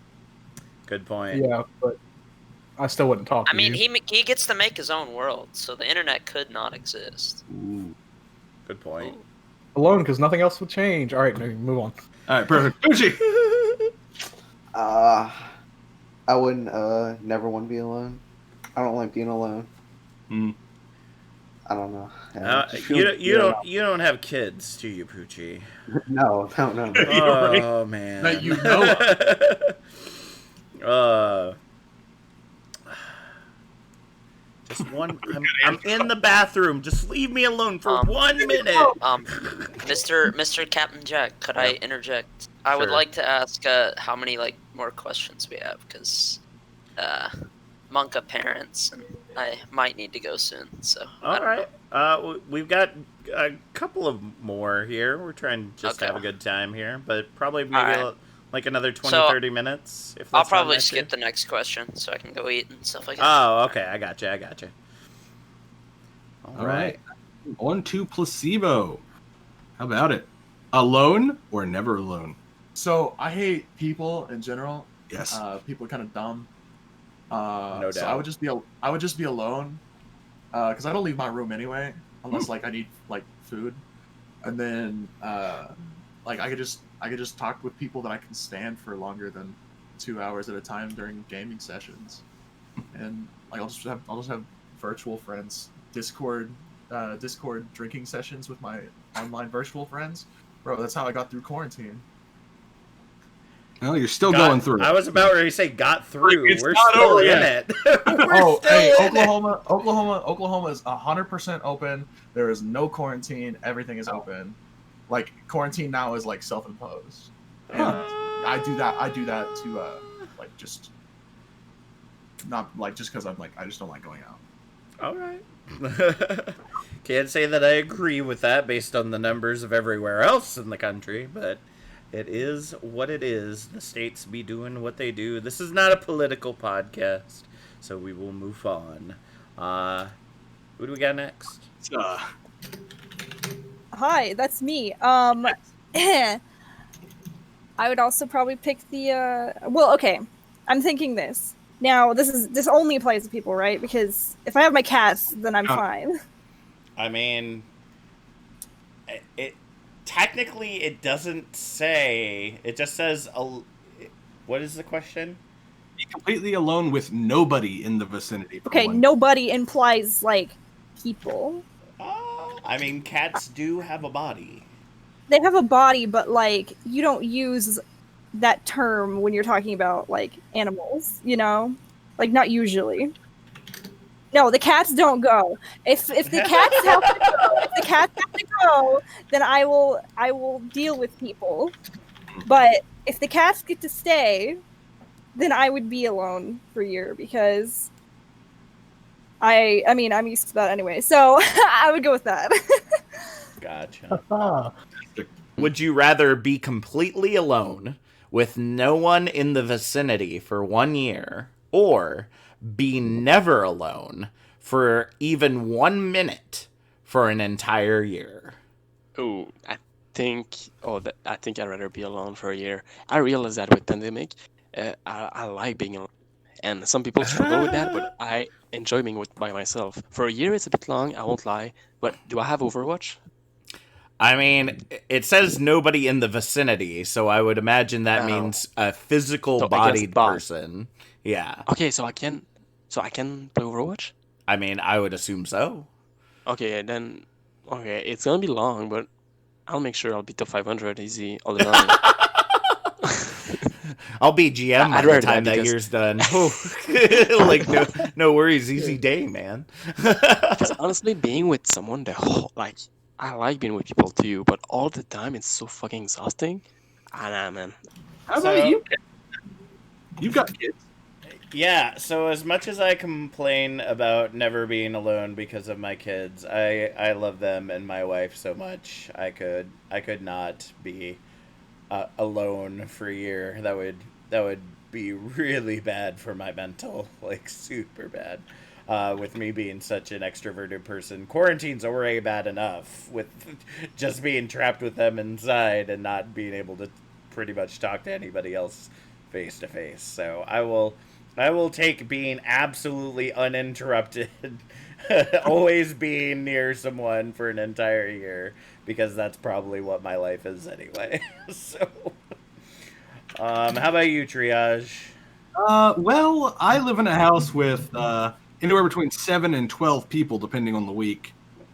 But that being said, I hate being alone because it makes me talk to myself and think about things that I don't want to think about, and then I just get upset. So, plus, I mean, if we're going with what Nagi said and I lose my cats, I'm just gonna let somebody be near me every minute for an entire year. Like, I like the people I live with. Like, I love them, of course, they're my family. I love the kids. I love my cats. So, I guess I'll just take having somebody nearby at all times. All right. Okay, so we had to make one that was Overwatch related because those Reddit and those Facebook pages, they be nasty. They be always talking about getting rid of a hero, but if you get rid of a hero, you got to find a way to keep them in the game somehow. So starting once again with Cryptic, would you rather remove Brigitte from the game but Bastion gets his shield back? Or do you remove Bastion from the game, but Brigitte's ultimate gets essentially a Bastion tank mode rocket launcher added to it for a 30-second interval? Can I just remove Sandra from a game? No. Damn. No, Damn. that's Screw not my one of the dumbass, options. bro. Oh, okay. I have a... Okay. I know Placebo's thoughts on this. These are two of the biggest bads of the game right here. I have no problem with Brig. Buff Brig, let's go. All right. Yeah, give Brig rocket launcher for 30 seconds. All right, Cryptic's on it. Yeah, Placebo's gonna boost me in SR now. Nice. All right, Climate, what do you think? Is Bastion really OP with that shield? I mean, it was like a 250 HP shield whenever it was I wasn't asking you, Triage. I was asking Climate. I thought he stepped away. Yeah, he stepped away. That's right. Oh, I forgot. My bad. But I said Climate, so then you just started talking. My apologies. I forgot Climate stepped away to go eat. All right, so that's too bad because I would have really loved to hear Climate's reasoning on this one. Iconic. Remove Brig from the game, but Bastion gets his shield back, or remove Bastion from the game, and Brig's ultimate gets an additional rocket launcher tank mode. How much HP does the shield have? I mean, 150 HP. So you told me I could have to deal with triple shield bunker? Yes. No, buff break. It's a 150 point shield. Like, that's like 2 hits. Goodness gracious. Ridiculous. All right, Poochie, what do you think? Get Brig out of here. Oh! Any reasoning behind that? Just big hate for Brig? Like, her ult smash is like annoying. It's just armor. Has like a DPS, it's just like it's pretty hard to burn through it. Alright. Like, it's just dumb. And with a rocket launcher, that'd be even more dumb. Super OP. Got it. That was the point, but alright. Let's go ahead and move on. Placebo. Buff Brig. Of That's, course. That's my baby. You gotta Oh buff Brig. boy, Placebo and Brig Jail really needing something to change things up. Got Oh man, if I could like just lock Brig in for 30 seconds, not have to rely on anybody else. Like, oh my. I God. mean, I'm going through. I'm TKing everybody, like on site. There's nothing. I would immediately shoot to number 1. I'd probably shoot to 2, 3, 4, and 5. I'd make alt accounts, and I would just play Brig. I would play Brig and nothing but Brig. I would have 80 hours of Brig per season. I like immediately. So how are you carrying me, my boy? I'm carrying everybody by TKing everybody every goodness. other fight. All right, and Nagisa, what do you think? Get rid of Brig. I don't like the whole rocket launcher thing. I mean, if there was the whole Bastion thing with the shield, I would just swap to DPS and start playing Sombra. That's right, see? And I'm upset that Doomfist wasn't involved in this question because I hate Doomfist more than anything else in this world. But yeah. That's probably going to be one of the other EOS groups' question, for sure. Well, oh my god. We're going to be doing a couple of these. We just haven't put them together yet. So Fair. Would you rather remove Brigitte from the game, but Bastion gets his shield back? Or remove Bastion from the game, but Brigitte's ultimate also adds on Bastion's tank mode for 30 seconds. Damn, I don't have the hate of all the people about Brigitte. I think she's a good character, so I think I'll go with the second one because, yeah, Bastion with a shield, it's gonna. Yep. Don't know if you'd be able to take that down because even then, okay, so when Brigitte use ult, Bastion is it's Bastion ult is 30 seconds, right? Yeah, so basically what would happen is Brig would still have rally, but then she would think of her like pulling out like a rocket launcher and having it for the next 30 seconds. 30 seconds. Okay, so she will be OP again. Yeah, well, she would be overly OP. But also Bastion with his shield is OP. So it's like, which do you think you could? Because it's just gonna bring back a Brig meta, and I don't mind it. I know I'm gonna get judged for that, but who needs goats? Who needs goats when you got Brig with a rocket launcher? All right, so see, I love my Bastion boy, so give him his shield back. I love Brig too, but I can't play Brig worth crap. I can play Bastion all day, so I'll keep Bastion. How about you, Triage? Well, I played against the Bastion shield back in the closed beta. Oof. And, well, I mean, it was annoying back then because we had a lot less options to deal with it. But now it would actually be pretty easy to deal with. Like Nagi said, you can just go Sombra, or really any other DPS could burn that shield down pretty quickly. So get rid of Brig. Yeah.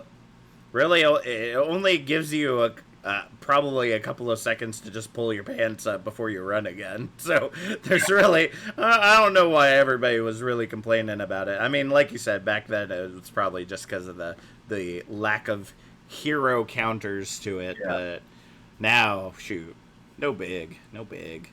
All right, so what are we moving on to next, Triage? That's the end of our weird Would You Rather segment.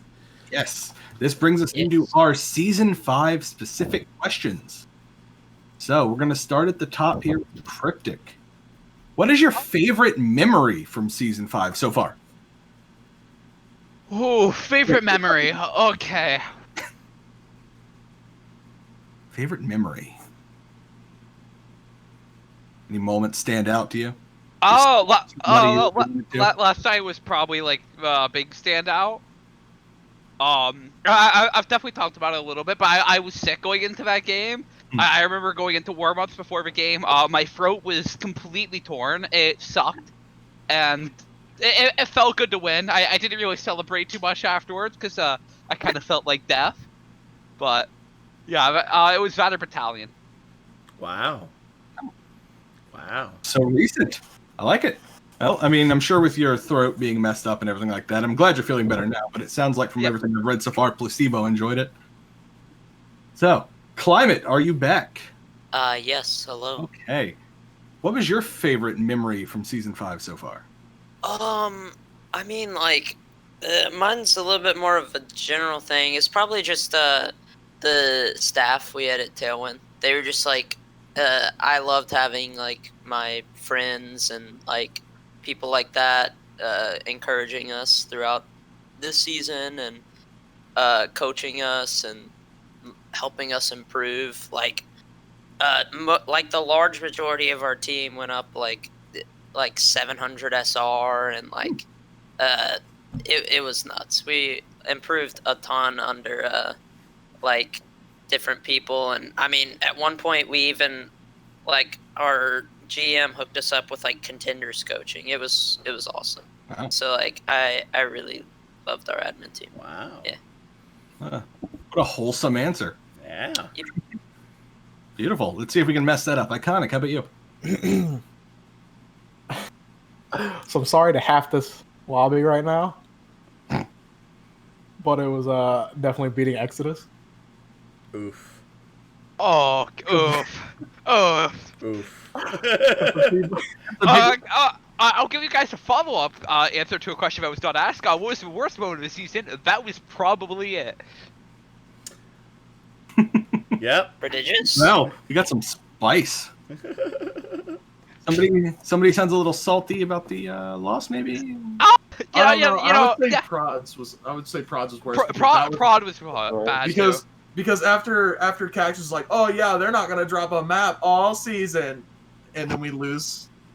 Like that was probably the worst one. Oof. Yeah, they both stung a lot. Like it was definitely very much of a wake-up check that we are not unbeatable. That it was a wake-up check. Good way to put it. It sucked. How about you, Poochie? Just like just like chilling in scrims with the X's boys.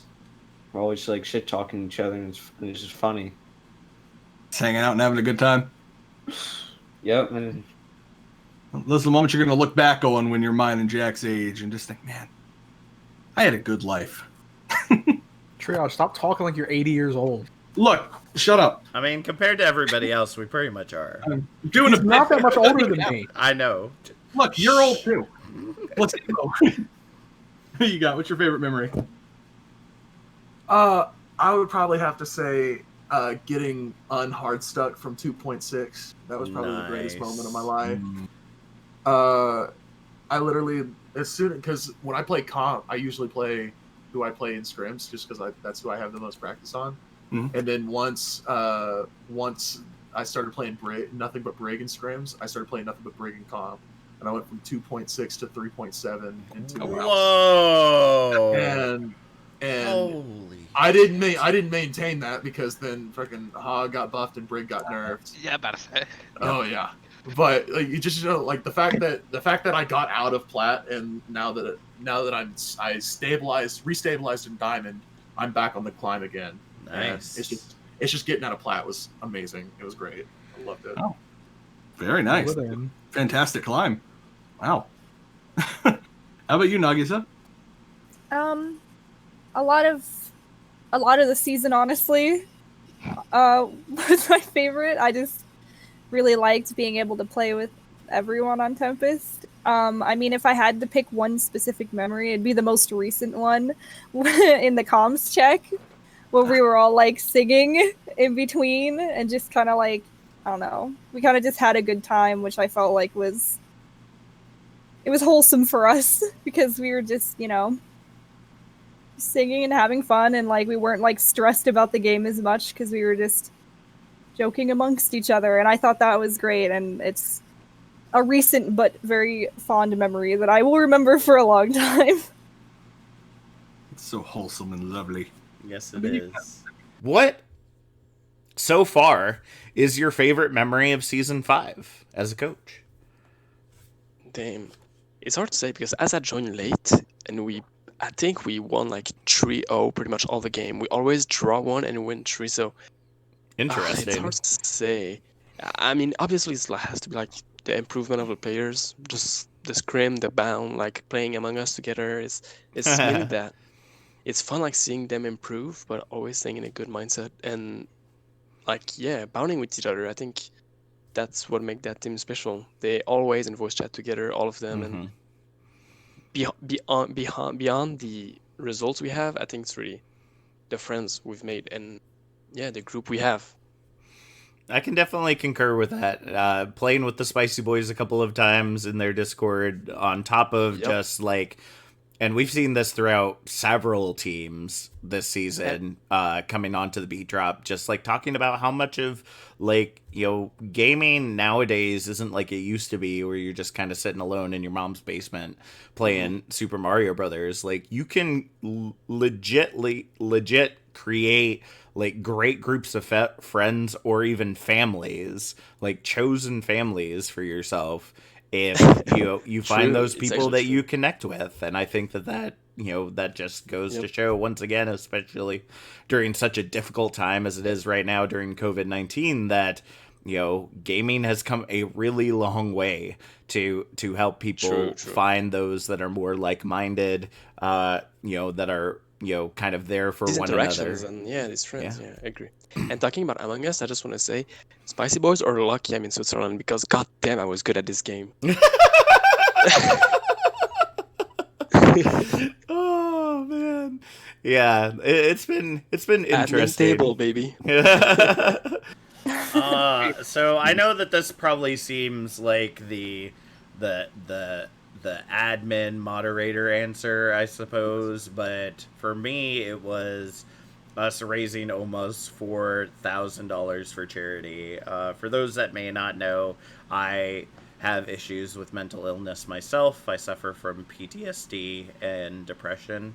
So to raise so much money as such a small community for such an incredible cause, I feel is something great. And I can't wait to see what we do next season about it.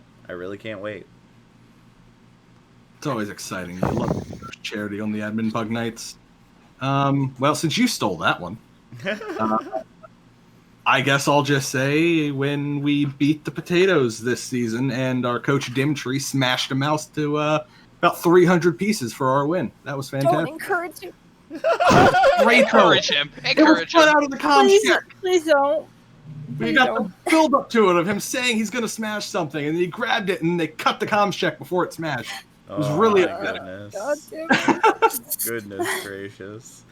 All right.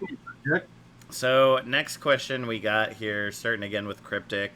What is one thing you loved about Season 5? Some of you kind of already noted on some of these, but what is one thing that you loved? You can go just kind of within your team, or you can go like whole community, like competitive structure. I know that a lot of things have changed from Season 4 to 5, so tell us what you liked. No, we've had our highs and lows, but overall, like, as much as I meme on my team, Cactus in particular, I give a lot of crap. I do love my team. We have a good team out there. I enjoy coming to scrims. I enjoy coming to scrims with a very good group of people. If you listen to our comms, which I don't know why you would want to do that to yourselves, you can tell we have fun as well. You really don't. Yeah. Like, for what you hear in comms checks, yeah, it's just exactly that. Just all the time. We're a bit dysfunctional at times, but we get the job done. All right, Climate, what did you love about Season 5? I mean, probably just this being my first season, like, of competitive, like, real competitive play. I've never really...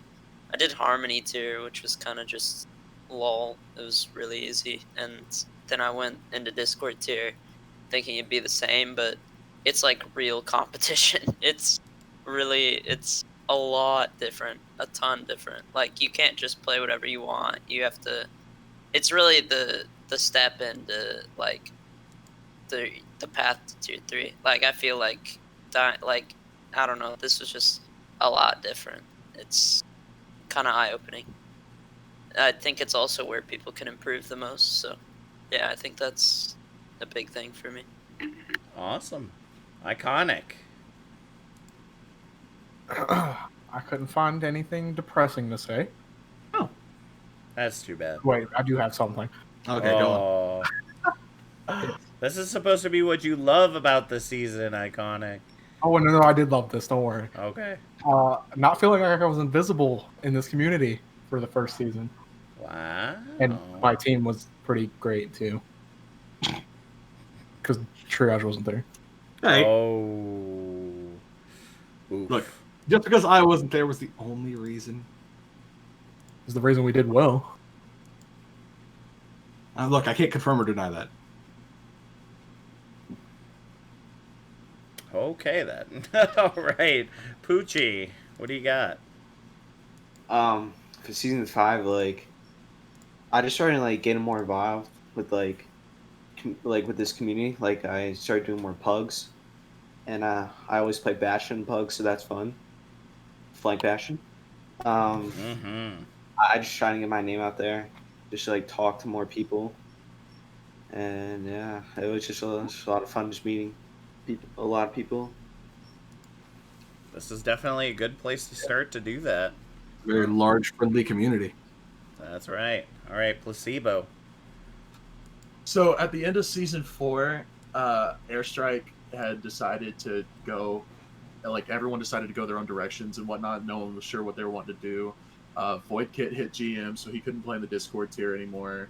So he went and looked for a different team. Our flex support was moving countries, and so they were gone. Cactus and Declan didn't think that they were going to be playing. So it was really just like me and Cryptic were like, okay, are we going to look for a team together as the two of us, or like what's going to happen? And then as season 5 started getting closer, Cactus decided that he wanted to play again. So we were like, okay, it'll be the 3 of us. And then right before season 5 started, Declan decided to play again. So we were able to keep the 4 of us together. And then we picked up Poochie, and then we picked up Chad, and it's just like the fact that like the group of people that I've enjoyed hanging around for the past couple of months, like, decided to stay together and play together was what I've enjoyed the most. Aww. These are so sweet. But Poochie bad Sag. Yeah, Poochie sucks. Well, I just want to point out Poochie wouldn't be here if they were bad. I'm just gonna point out the obvious here. If y'all would have signed up for a team interview, you could have slammed on Poochie all you wanted, but no, you didn't want to do that. Poochie goes hard with the mercy pocket. Yeah, actually, he goes harder without the mercy pocket. We found out. You don't have anybody tying you down, right, Poochie? All I gotta say is, Poochie, do not go crazy. No, Poochie do go crazy. Or as NPC would put it, Poopy go crazy. Poopy go crazy. Poopy does go crazy. Sometimes, I tell you. Sometimes. Only sometimes. Only sometimes. All right. Nagisa, what is one thing you have loved about Season 5? My answer's kind of similar to somebody else's. I already forgot. I'm very sorry. Somebody else's answer. I really liked that I also kind of got more known in the community, I guess, like knowing more people, and I felt really accomplished when I got nominated. Like when I was watching like the whole awards thing, like I was like, wow, it's cool that I got nominated. And then when I saw top 3, like from that first part, I was like kind of surprised, to be honest, because I didn't think that I knew I started to know more people and I was starting to make an impact, but I didn't think it was a lot. Mm-hmm. And then once I saw that I won, I guess it kind of just hit me more that like, wow, I really have met a lot more people and like made more of an impact than I guess I originally expected. So I'm happy about that. That is true. That is true. What is one thing you've loved about Season 5 that maybe, either stayed the same from previous seasons, something that we changed that made Season 5 better than previous seasons? Like, what is one thing that you just love about Season 5? It's hard to say because, okay, the thing is, after I played Season 2 and 3, and I didn't play season 4 because I was supposed to leave for Switzerland in February. But so I didn't care as much. I was just coaching to help the team. Yep. And same for season 5 because then it got reported. I didn't go because of COVID, but then I was able to go at the end of summer. So I was more helping than actually following the community as much as I did in season 2 or 3. So I still think there's a shitload of like new people in Trank. Oh yeah, so there is. many people. It became massive compared to season 2, but I think that's a good and a bad thing. I liked when it was a bit smaller and we pretty much knew a lot of teams. We were following pretty much everyone. Now it's bigger, so like more people. It's a good and a bad thing, I guess. But season 5 is, I think we learn from mistakes. That's what we can, and we're gonna try to make it better. But I think all the admins are already making an amazing job. And damn it, I don't want to be in their places. So much work to do, and I respect them a lot. So I don't have much criticism. Just I trust them, and I like Trank, and I will always do. Aw, that's so nice of you to say. For me, I have to say that again, I guess looking at it from just like an admin tournament aspect, I love what we did with the stages. Being able to make it so that we almost had like a tryout period, which was especially helpful in the 60 some odd teams that we had this season. And then like just look at how the playoffs have been. Except for the semifinals, which is a huge fluke that a majority of those games went 4-0.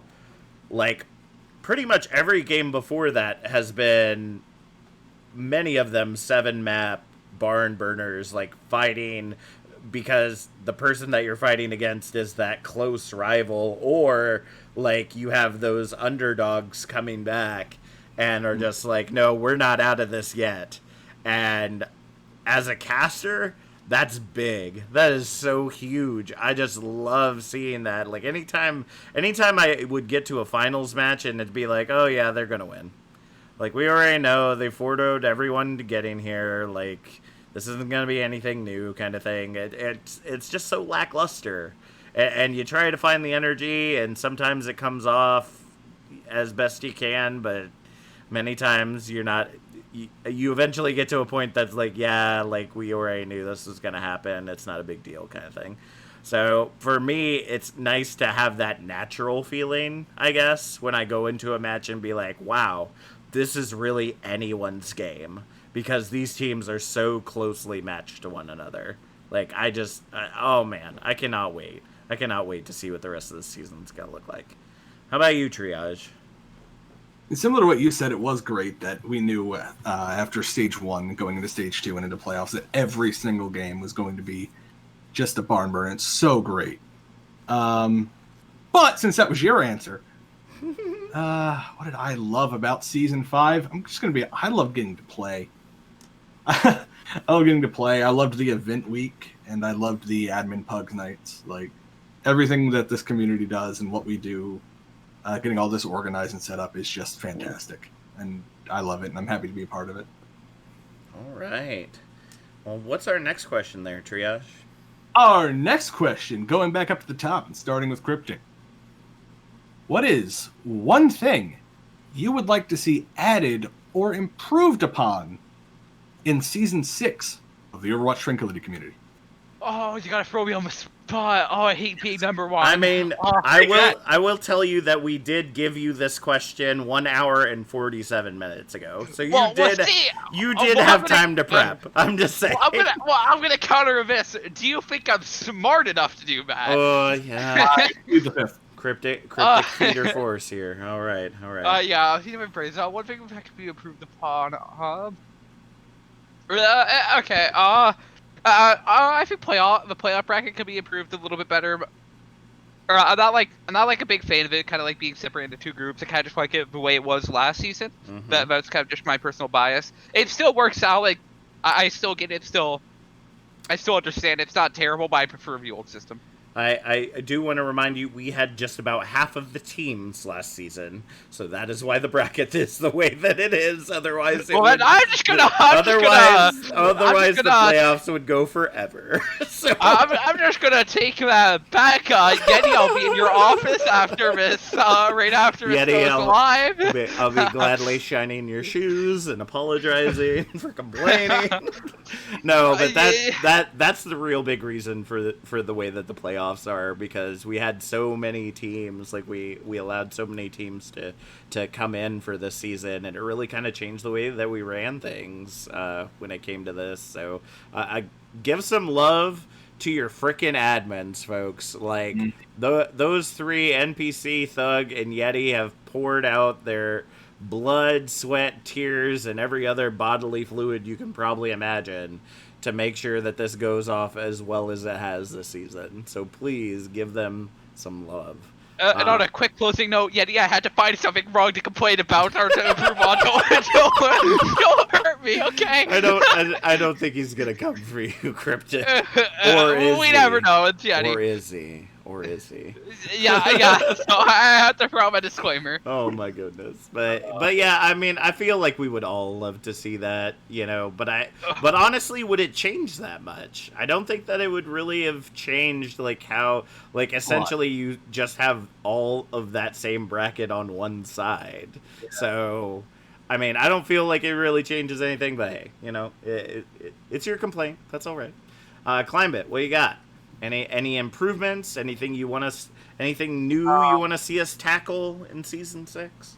You know, like this isn't related to like losing last night, but like I would love to have a double elimination bracket, because I feel like sometimes you can like just not be having a good day coming into playoffs, and I feel like it just kind of like reduces like all that work and like the season or whatever you did into like nothing off of an off day. Like I don't know. Sometimes it's just like it's just rough. Like I don't know. Yeah, that's one of my things. Everybody has their off days, and we can see we have the losers bracket in the Overwatch League, and it seems to work out pretty well. Yeah, I feel like a losers bracket would definitely allow you to, because like you're not under any like, oh, you're free now, you can just do whatever you want. You still have to play, and then you can get eliminated out of the losers bracket. But I don't know. I feel like that would be nice. Yeah. You want to know that you still have a shot after the one loss. Yeah. Because after you lose, you're amped up. You want to go. You want to prove yourself. Yeah. Exactly. But then your team just disbands and it's over. It's kind of sad. I don't know. Yeah. Go ahead. No, I thought you were going to add on, by all means. Yeah, I was just going to add on that I think that'd be great. I think it's just more so, as we're talking about Season 6, kind of like, you know, again, it's an issue of longevity. Like, how many additional weeks does... It does make it a lot. Yeah, adding a loser's bracket go to that. I mean, obviously, you can run a loser's bracket in parallel with the regular bracket, and then you just got to kind of hold off the finals until you figure out who's gonna fight their way back in from the losers bracket. Yeah. But other than that, like, I feel like it's doable. I feel like that's something that could definitely be looked into, and I'm sure that it's been brought up before. So we will see.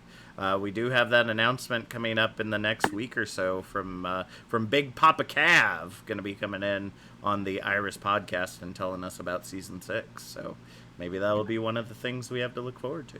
So I'm really excited to see all the new changes. That is true. Iconic. Hi, that's me. I don't really know how to recommend a change for it, but honestly, something I missed from Season 3 was getting to play all the teams. And I didn't get to play all the teams because I came in the middle of the season, but I don't know. The past 2 seasons, there's been plenty of teams I've wanted the chance to play, but never actually got the opportunity to. But I also know they moved to this because of how long the season was. So I don't really have a solution for that. But we could make it a year-long tournament. Yeah, we could. Or we could play multiple times a week. That's pretty much the only answers we got for that one, unfortunately. I thoroughly enjoyed playing every team. It was great. But, like, with how many teams we have now, I just don't think it's something that we can do. We still have an issue with teams folding and dropping in. That's true. That also is a big problem. There's always like that cusp that you get to, like where you get to a point where you have too many teams for everyone to face one another, but then you also have way too many teams that people start folding like left and right for no reason. They just kind of throw things together last minute because they know they can get in, and then they end up falling apart within the first couple weeks. It's odd. I've seen it through a lot of different tournaments, and honestly, I wish I knew an answer to it. At the end of the day, it just comes down to availability. And, if teams could play multiple times a week, maybe that would be an answer. But otherwise, we'd be looking at turning the season, instead of a 6-month season, it'd be a year-long season. And I don't know how many teams would stay together for that long. So, not many. No, I do not think many would. I would agree with that. Poochie, how about you? Do you have any thoughts of what we could change in season 6?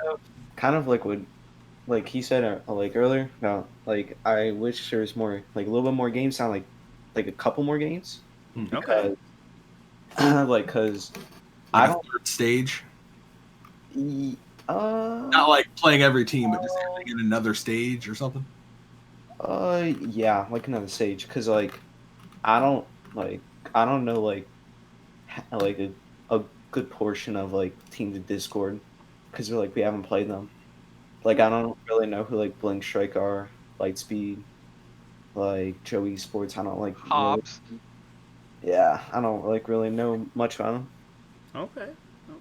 I don't. It might just because I scrims at the podcast time. I don't know. So I mean, it does stay on there for 2 weeks. I'm just putting that out there. And then it's on YouTube, where you can find this. You're actually watching it right here, right now. YouTube.com/OW Tranquility. So, shameless plug is shameless. So, but yeah, I think that's something that a lot of players really want. Like, we do everything that we can to try to get it so that you'll face as many teams as you possibly can, but to get you to face all of them, again, comes down to a time constraint thing. Either you'd have to play multiple matches a week, or we'd have to extend the season out. So, but, I mean, I feel like adding maybe like a week or two to stage 1 or stage 2, I think it's manageable. Yeah, it might be just enough. Maybe. Right now, they try to set you up in stage 2 with teams with similar records so that the games are more evenly matched. But that's true. They also try to set you up with teams you haven't played. Like if you haven't played teams in the other bracket, they'll try to put you in there. They do their best with that. Yeah. And we could condense down the groups, because we had 3 different groups per setting per tier. So like we had Orem, A, B, and C. We could just do A and B, and then that would extend it out to 5 weeks. So, yeah. I don't know. It's definitely that's why we're asking this question. We want to kind of pick, as voted the best players of your respective roles. We want to pick your brain and kind of see what you're thinking about for season 6 and the future Tranquility. So, thank you. Yeah. What do you have, Placebo? So, for just a for fun community, everyone's here just to have a good time and stuff like that. I think that it's really, really well ran. I rarely, if at all, have any complaints. I've had 2 complaints over the last week since I've joined this whole league, and those are when we did the playoffs and stuff like that. We did when we went from stage 1 to stage 2, we mixed everybody up so that everybody would be able to because we're saying, oh, we didn't play everybody and all that stuff. But going from stage 1 to stage 2, we mixed everybody up. So half of Orem went to Indigo, half of Indigo went to Orem, and they flipped. But when we went from stage 2 to playoffs, we kept everybody Indigo and Orem, and that also kind of that does limit who you play. That kind of that makes a lot of rematches and stuff like that. Like just Exodus alone, we've only played rematches in the playoffs. Really? And yeah, because I mean, we played Battalion Stage 1. We played Tailwind like 3 weeks before yesterday, and that's like if we would have remixed the playoffs again from Stage 2 to playoffs, like half of Indigo go to Orem and vice versa again, we would have had a lot of matches on teams that you wouldn't have played against. And I feel like playoffs would have been a little bit more balanced, because I think there is a little power disparity on sides of bracket sides. Okay.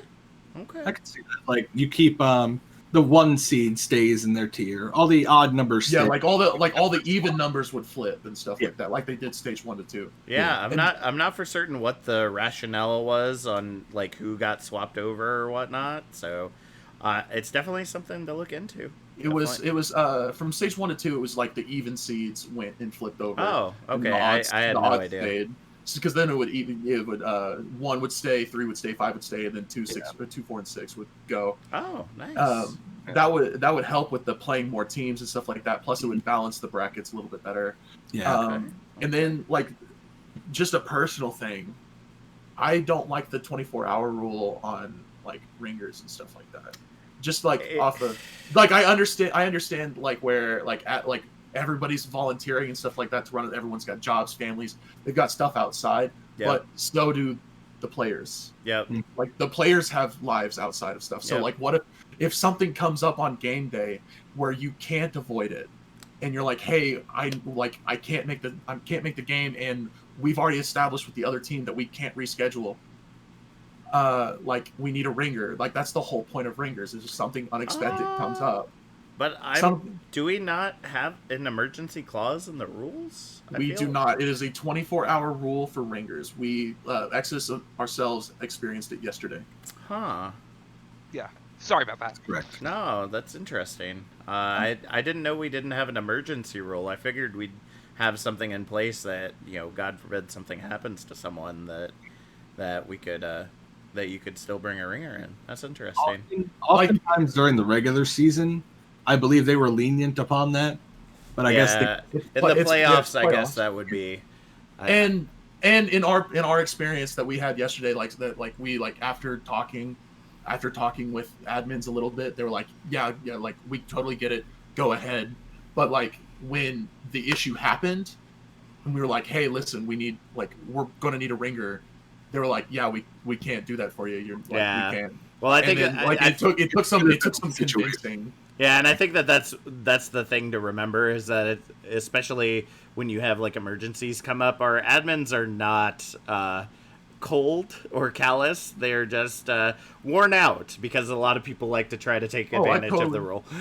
So I think remembering that each of these rules is also on a case-by-case basis. Obviously, you were able to get your issue resolved. So just remember when you're coming to them to try to be explicit about like what's going on, like that it was completely unexpected that you would need somebody, otherwise you would add somebody planned and stuff like that. So, but I totally understand that. It's just like this is like a minor thing. Yep. No, I got you. I got that a problem that they ran into, and why that rule is in place for the regular season, and even playoffs, is that the admins, for the most part, did still play on teams. That too. Yeah, that's so a big issue too. Them at game time, saying that they needed a bunch of things changed. They needed the ringer added. They needed roles changed while they are getting ready for their game. So they needed the buffer period.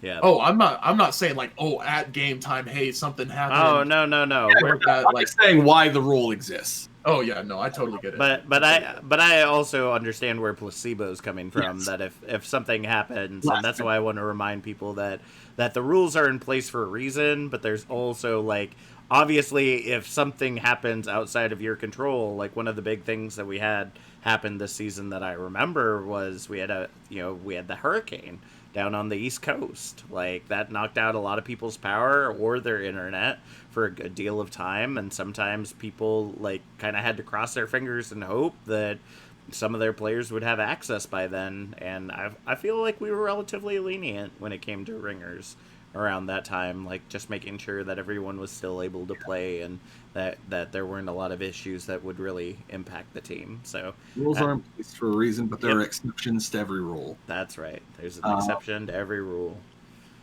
So just treat your admins with respect. They're people. Just explain the situation, and hopefully we can get something working. Oh yeah, total. I love our admins, except for when it's Yeti and we're playing Among Us, because I always kills me fast. That's fair. It's a traitor. Get him out of here. Yep. All right, Nagisa. What do you got? My brain's pretty slow right now. I honestly don't really have a lot to say on it. I do agree with the losers bracket that was mentioned. Mm-hmm. I feel like that would be beneficial because I do agree with the whole, like, some teams have an off day or, like, things happen and games are harder that day for one reason or another. So yep. I like the idea of the losers bracket, but I really don't have anything else to provide. Nothing wrong with that. I think that it's a great idea too, especially with how big our tournament's getting. That might be something that we need to look forward to. That, after playing for almost 10 weeks, losing in one match, like right before the finals, probably isn't the best way to go out. So it's just something that the admins need to talk about. Might already be in the plan. I mean, we don't know yet. So that's why we're asking these questions. What is one thing that you would like to see added or improved upon moving into season 6? Personally, I think they need to remove like the off-roll thing about like if people want to go like, because a lot like some players want to go like for example, trans player will go in Discord playing off-roll. I think it just, personally, I don't think it's a good thing because it always leads to problems most of the time. And we've seen, I've played with not my meta and before it ended, and it just sucks because for some people that, for example, in Discord, they really take it seriously and they want to win. And then there's that group of Smurfs that off-roll, and I still think an off-roll GM playing in Discord is not fair because he still has that game knowledge. And look at, I think if Meta Reject, for example, in Trends, right? Like they're all full of, like, they're all amazing players. They just off-roll and they lost. But if they would have like hard try and actually try to win, they would have rolled everyone just because they have such a higher game knowledge than everyone else. And I think it has a potential. It didn't show this season, but I think it has a potential to be a bad thing. That, in my opinion. And I think that that's something to note upon. Like, first off, this is like the whole 2-2-2 thing is something that a lot of tournaments are dealing with. Like, it's like, even though we've been through a couple seasons of it, it's still relatively new. So we're still trying to figure out, like, what is the best way to do that. What I would have liked, maybe it's max one off-roll per team or two. So limiting the amount of that upper tier knowledge. That might be people that might be like a good idea. Full team of, I said that might be a really good idea, actually. Yeah. Because it still allows for maybe those players to improve in that role, but doesn't stack an entire team, that has that knowledge. And not to say that knowledge is inaccessible to any other team, but it's just, it just comes with a lot of experience. So, and just even if like a GM player is a tank per se is not a DPS, he will play way smarter than everyone else just because he knows more thing, and it's gonna help a lot, and the comms will be way much better, and it's a lot of things. But if you limit, I think it can improve, even if it didn't show in this season, because all the team remaining, there's not much team with off the roll. I think. But I think I could agree with that. I think so. Yeah. So it will be interesting to see. I think this is, if I remember correctly, this is the first season that we've done with the 2-2-2 roll lock. I don't think we did it last season because of when it got put into effect. I think we did it Did we? In season 4? Maybe. I think so. I don't know. I was just for cast sure, because 2-2-2 was. I think so. Yeah. Yeah, I don't know. We might have. I don't know. I was more so just focused on the casting aspect of it in season 4 than I was like any other part like I am now. So, but yeah, it'll be interesting to see kind of how it changes if there are any problems that emerge, and if there are, I can almost guarantee you that the admin will find a way to fix it. I myself, you want more games? No. Oh, I want more casters. That's what I want. I don't want to cast half the games next season. So for me, and this is something that we've talked about, is just the fact that we have a lot of casters that also play on teams. And this is something that we're already talking about anyway, but just, finding some kind of leniency. Like, we don't want teams to take advantage of it and have basically like sandbags on their roster that just do casting and never actually play a game, but a way to release someone for like a week if they want to cast a match on that Wednesday, and it doesn't negatively impact the team. So, like I said, we're already in talks of trying to figure that out, because we have a lot, let me tell you, a lot of casting material on teams, and it's more so of like, do we split the brackets up to various days, like Discord plays Wednesday, Trans plays Thursday kind of thing, so that, those teams have an opportunity to cast on different days? Or, do we keep it all on there and have like some kind of leniency clause? Like, there's a lot of things we're looking into for that one, but that was my biggest thing this season, especially with like the chaos of COVID and everything going on. It's been getting to me just a little bit, so I still love it, but having some help is nice. So how about you, Triage? Anything that you would like to see added or improved to season 6? Well, I'm very much a fan of the losers bracket idea, and that was going to be my choice. All right. If I had to pick anything particular, rule change wise, that could possibly help maybe balance out some of the brackets or something like that, because sometimes you look at a team, you're like, wow, that team is just unnecessarily good for the group that they're in. This is wild. And you look at the roster and you can kind of see why, or have some ideas. I think there should be a limit to how many players can be role locked on a team. Interesting. That way you don't have people who are like, I don't know, high diamond close to masters playing in a gold to plat game with their almost masters game sense and knowledge of the game carrying the series itself. If you have an entire team of that, it could seem a little unfair to the teams they're playing against.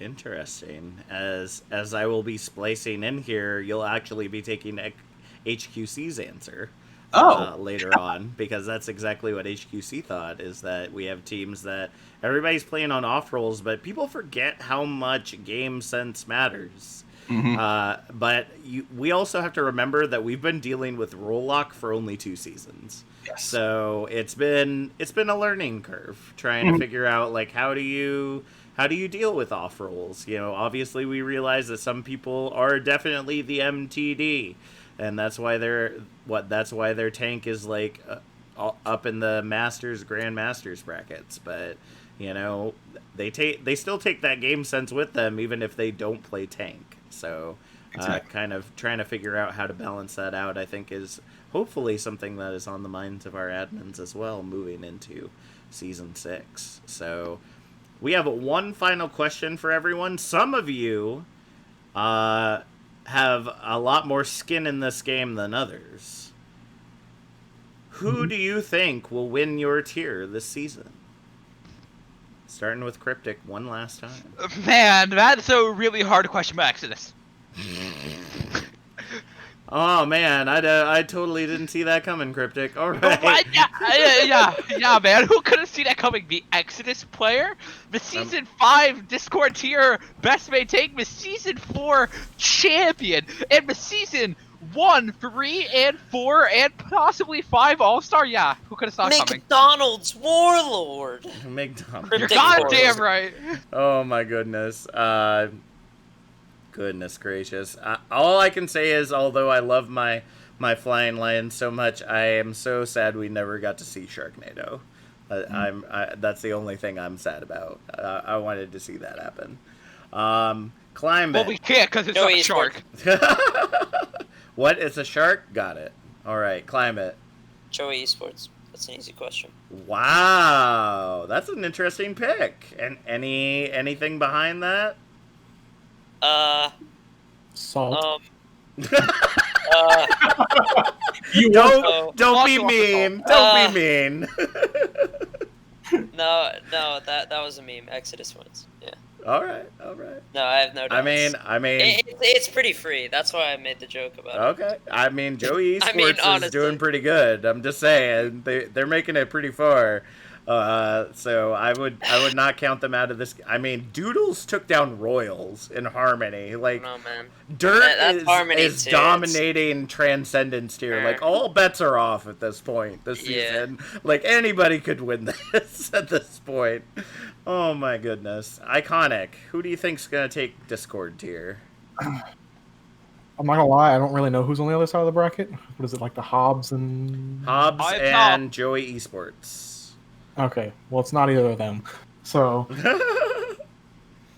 I'd love to say the Flying Lions because, they're our friends and, all that. And it's still Exodus. Dang. That'd be rough. That'd be rough, fam. Same answer here. Poochie, what you got? Exodus. No way. No way. Totally didn't see that coming. Placebo. This is insane. Hey, so this as the third Exodus player in this call right now, I'm gonna say Exodus as well. All right. Joey Esports is just built different. Nagisa. I have a hard time paying a lot of attention to like what teams are like making a splash, I guess. Yeah. But I feel like it's going to be between Flying Lions or Exodus, and like I'm friends with people on both teams, so I don't have a good answer. I mean, I feel like it could go either way on one day or another because Flying Lions, I mean, I feel like they're a bit underrated. I mean, they've taken 4-3 twice now on teams that they didn't, like, nobody expected, so I feel like depends on the day. It could go either way. So I don't really have a great answer for that. Wait, on who? Praxis and Tempest. And I just like a little Tempest. All right, I'm gonna mute now. Rough right there. So we lost when we let it go. This is why we want a losers bracket. Oh my goodness. Who do you think is gonna win Discord tier this season? I'm really confident of them going to the final. After that, I don't know enough about the other teams in the other brackets. But So I think, again, I don't want to, awards are not easy to do, but, we've almost, I think they didn't lost a game, or maybe one, the whole season. And according to awards, just one player is in the top 3 of their roles. Any other person were voted for the best in their role, and that's just not true. Trippy is, in my opinion, the best main tank in Discord. Waffle is in the top 3 for sure in projectile DPS. Chain is top 3 for sure of tank 2. They have an amazing team and they learn so much. And there's no way they're not going to the final. And I told them if they're going in the final, I'm gonna wake up at 2 a.m. and I'm gonna watch the game. And I think they have a good chance to win. So for myself, as you know, we all did bracketology a couple of weeks ago, and you know what? I did not the cat. As a cat dad, I did not the cat. The numbers did not support the cat, but you do not the cat. I've got to go with Flying Lions. This has been an upset that I'm all for it. There is so much power in that team right now. Exodus, I know that 3 of y'all are in here, but Do not the cat, man. You're gonna try to the cat, and you're not gonna get the cat. Don't let it go to map 7, and you're fine. Yeah, you get to map. Honestly, I don't even think that's the aspect of that, because honestly, last night they took first 2 maps and then took the second control, so they were already up 3 within the first 5. So I mean, cats do like to play with their food, so I'm just saying, if Exodus tries to do the cat, you will do not the cat. All right, Triage. Who do you think is going to win out the Discord tier? Oh, Tempest, easy. Oh, hey, thanks. You really don't pay attention to this game, do you? I don't know what's going on. I just sit here and read words. Oh my goodness. I'm gonna give it to Joey. Okay. All right. You getting on the climate train.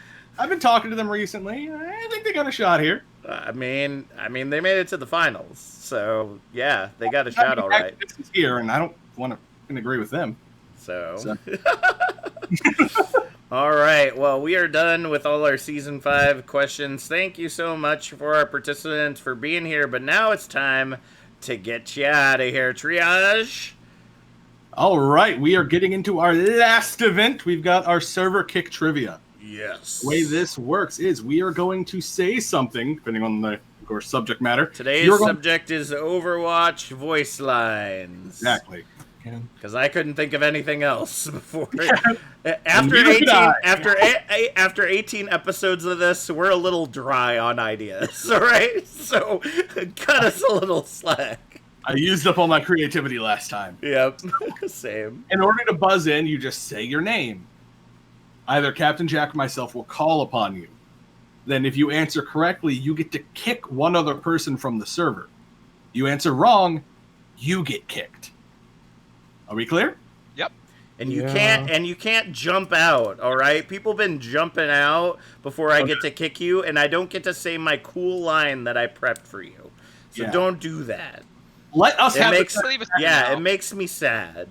Yeah, this is what Jack waits for the entire interview. Exactly. He wants to kick you.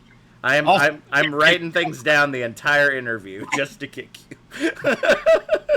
Again, you cannot kick Jack or myself. That or yourself. Aww. You have to pick someone or yourself. Else. Damn it. You have to pick someone else. Well, you could just leave a server and ruin Jack's night, but why would he do that? Yeah, talk to him. That would be sad. Well, he does order well done steaks, so. Yeah. Ooh. Can we vote to kick Jack just off steaks alone? Oh my gosh. Do you support this motion? I do not, unfortunately. He's the real host here. I can't. Nanner. What's the former coup d'etat? He's the best caster we got. Oh goodness. Bring us into if I can spell coup d'etat, I will do it. All right. What's our first voice line there, Triage? Do I look like an angel of mercy to you? Nagisa. Nagisa. Baptiste. Who is your first victim? I didn't think about this. I just said it. I just answered the question. I didn't think about who I'd kick. Oh man, I do want to remind folks from the beginning of this that Nagisa won last time in the Tempest interview. So just saying, you might want to watch out. Also, last time, since Conic and complained that this was the same thing, last time it was voice line interactions. That's true. These are voice lines you can make happen. Yes. I hate to make this decision. I'm going to pick Placebo. I'm Damn sorry. it, I knew it. I'm always, bro, it doesn't matter what game it is. I'm not Listen, Placebo, you said I existed in games, so listen, dog. I said specifically, Maxis has a Sombra, Iconic has a Reaper, and shit like that, like specific things. It's like just Nagi being there scares me. Sure, that's how you meant it. All right, I'm leaving the server now. No, Placebo. Any last words? Oh, I'm dead. I can't talk. It's Okay, well, you know what? Just like your namesake, these drugs ain't working, fam. All right. Oh, okay, He's still typing. He's alive! Goodness. What do you got for our next one? All right, so our next one, let's see. You have to let it go. Cryptic. Cryptic. May. May is Bay, baby! Yeah. Cryptic! And, You know, go ahead. Sorry, I'll let you. I was thinking long and hard about who I was going to remove. And all I gotta say is, Poochie, imagine being kicked before me. Imagine. So I find this That's funny dumb. because I actually think the Frozen movie came out after Overwatch started. I'm not exactly for certain. No, Frozen came out 2013, I believe. Oh, Yeah. has it really been that long? I remember. Yeah, no, I remember hearing it actually and being saw like, someone "Huh." trying to make me feel old. Yeah, no, it came out Holy 2013. crap, dude. I know. I feel so old. Yeah, I Oh, feel man. old. Poochie go crazy. Poochie go crazy. Any last words before we send you on your way? Actually, Imagine. I knew it. I knew it. Imagine all the people. All right, so Poochie, you went crazy, but now Poochie, go home. Go home. Oh, thank Poochie. God. Planet be I was expecting Poopy again. Honestly. Hey, I should have did Poopy go home. I should have did Poopy go home. I want to point out Oh, man. that all the other Exodus players are gone, so that means I'm the best Exodus player by default. There you go. See, Yep. All right. What do we got next there, Triage? Next up, we've got. It's in the refrigerator. Cryptic. No, you said. Oh. Okay, that would be Reaper. It is indeed Reaper. Who are you killing next? So Captain Kicking. Jack was not the option. Kicking, not killing. We're not killing anybody. We are not killing anybody, Triage. Sending a hitman to your house. Yes. Trio sauce. I saw Triage okay. then. Okay, You're supposed to tell anybody. I'm gonna go Nagasi. That's not even how you say my name. Who's Nagasi? I don't know the Honestly, I mispronounced it as Nagasaki. I can never pronounce your name right. Oh man, Nagisa, I'm sorry, but you know, we called you out. I hope that you wouldn't be a target, but you indeed are. We gotta send you on your way. Any last words? Cryptic's just afraid of competition because he knows I'd win if he didn't vote me out. You're goddamn right. Oh man. Oh well, Nagisa, we're glad to have you, but the champ has just lost their belt. That's too bad. That's too bad. And then there were 3.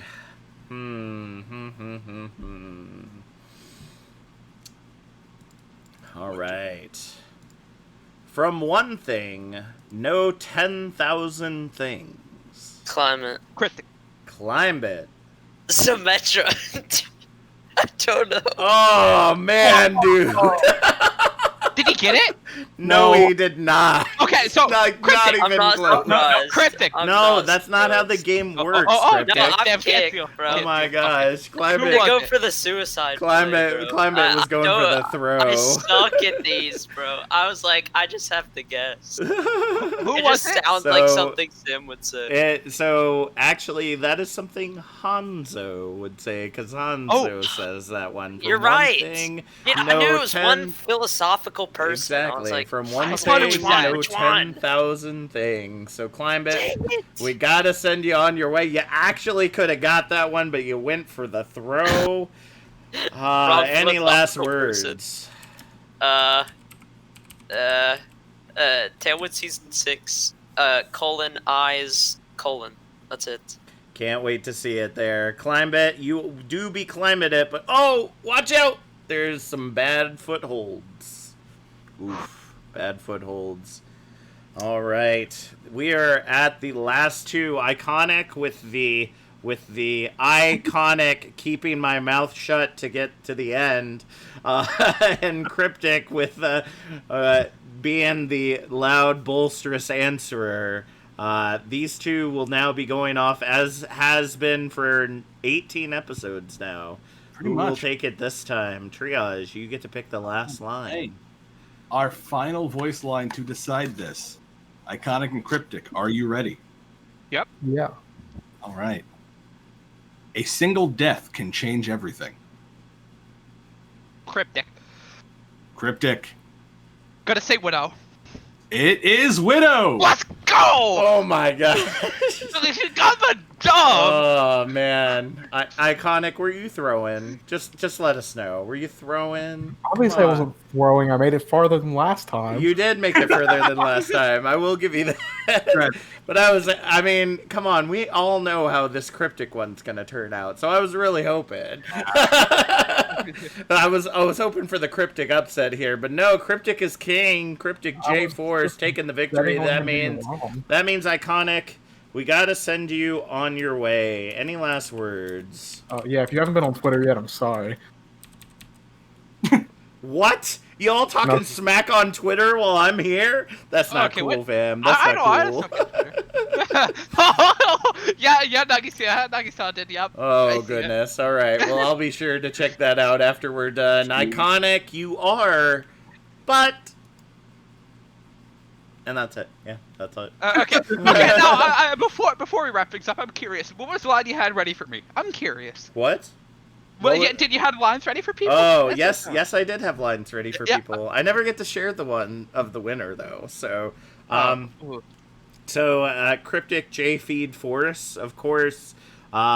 You obviously get rescued quite a lot, so I went with no res this time. Okay, that's no good. res That's this good. time. So, they're not all winners. All right, I've been doing this for 18 episodes. Okay, so. Get over yourselves. You want to do them? You give them to me. You send them to me, folks, and I'll start implementing them. But I come up with these on the fly. So Cryptic, you are the winner of tonight's Server Kick Trivia. The floor is yours.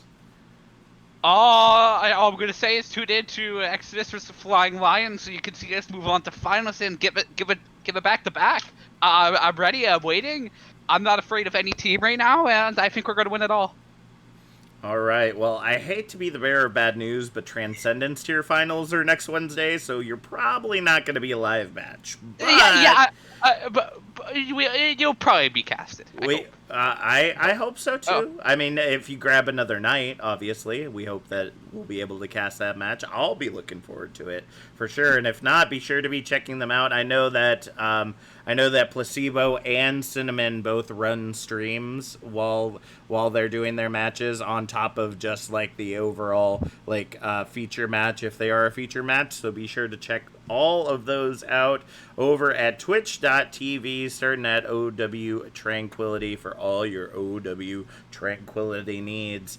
That's going to be it from us here at the BeatDrop. We still got Harmony and Transcendence tier to go through, as well as our All-Stars, which are in the process of being chosen by all you fine folk right now. So be sure to get those votes in, or actually the votes are already cast, if I remember correctly. So go ahead and get your votes in for who you want of the chosen to be your all-stars, and hopefully we'll get to see them here for BeatDrop. With that being said, thank you so much for coming into the BeatDrop. My name's Captain Jack. And I'm Triage. It's been great being here. Thank you for having me, Jack. No problem, Triage. We love having you here. And folks, we'll see y'all next time. Let's drop the beat.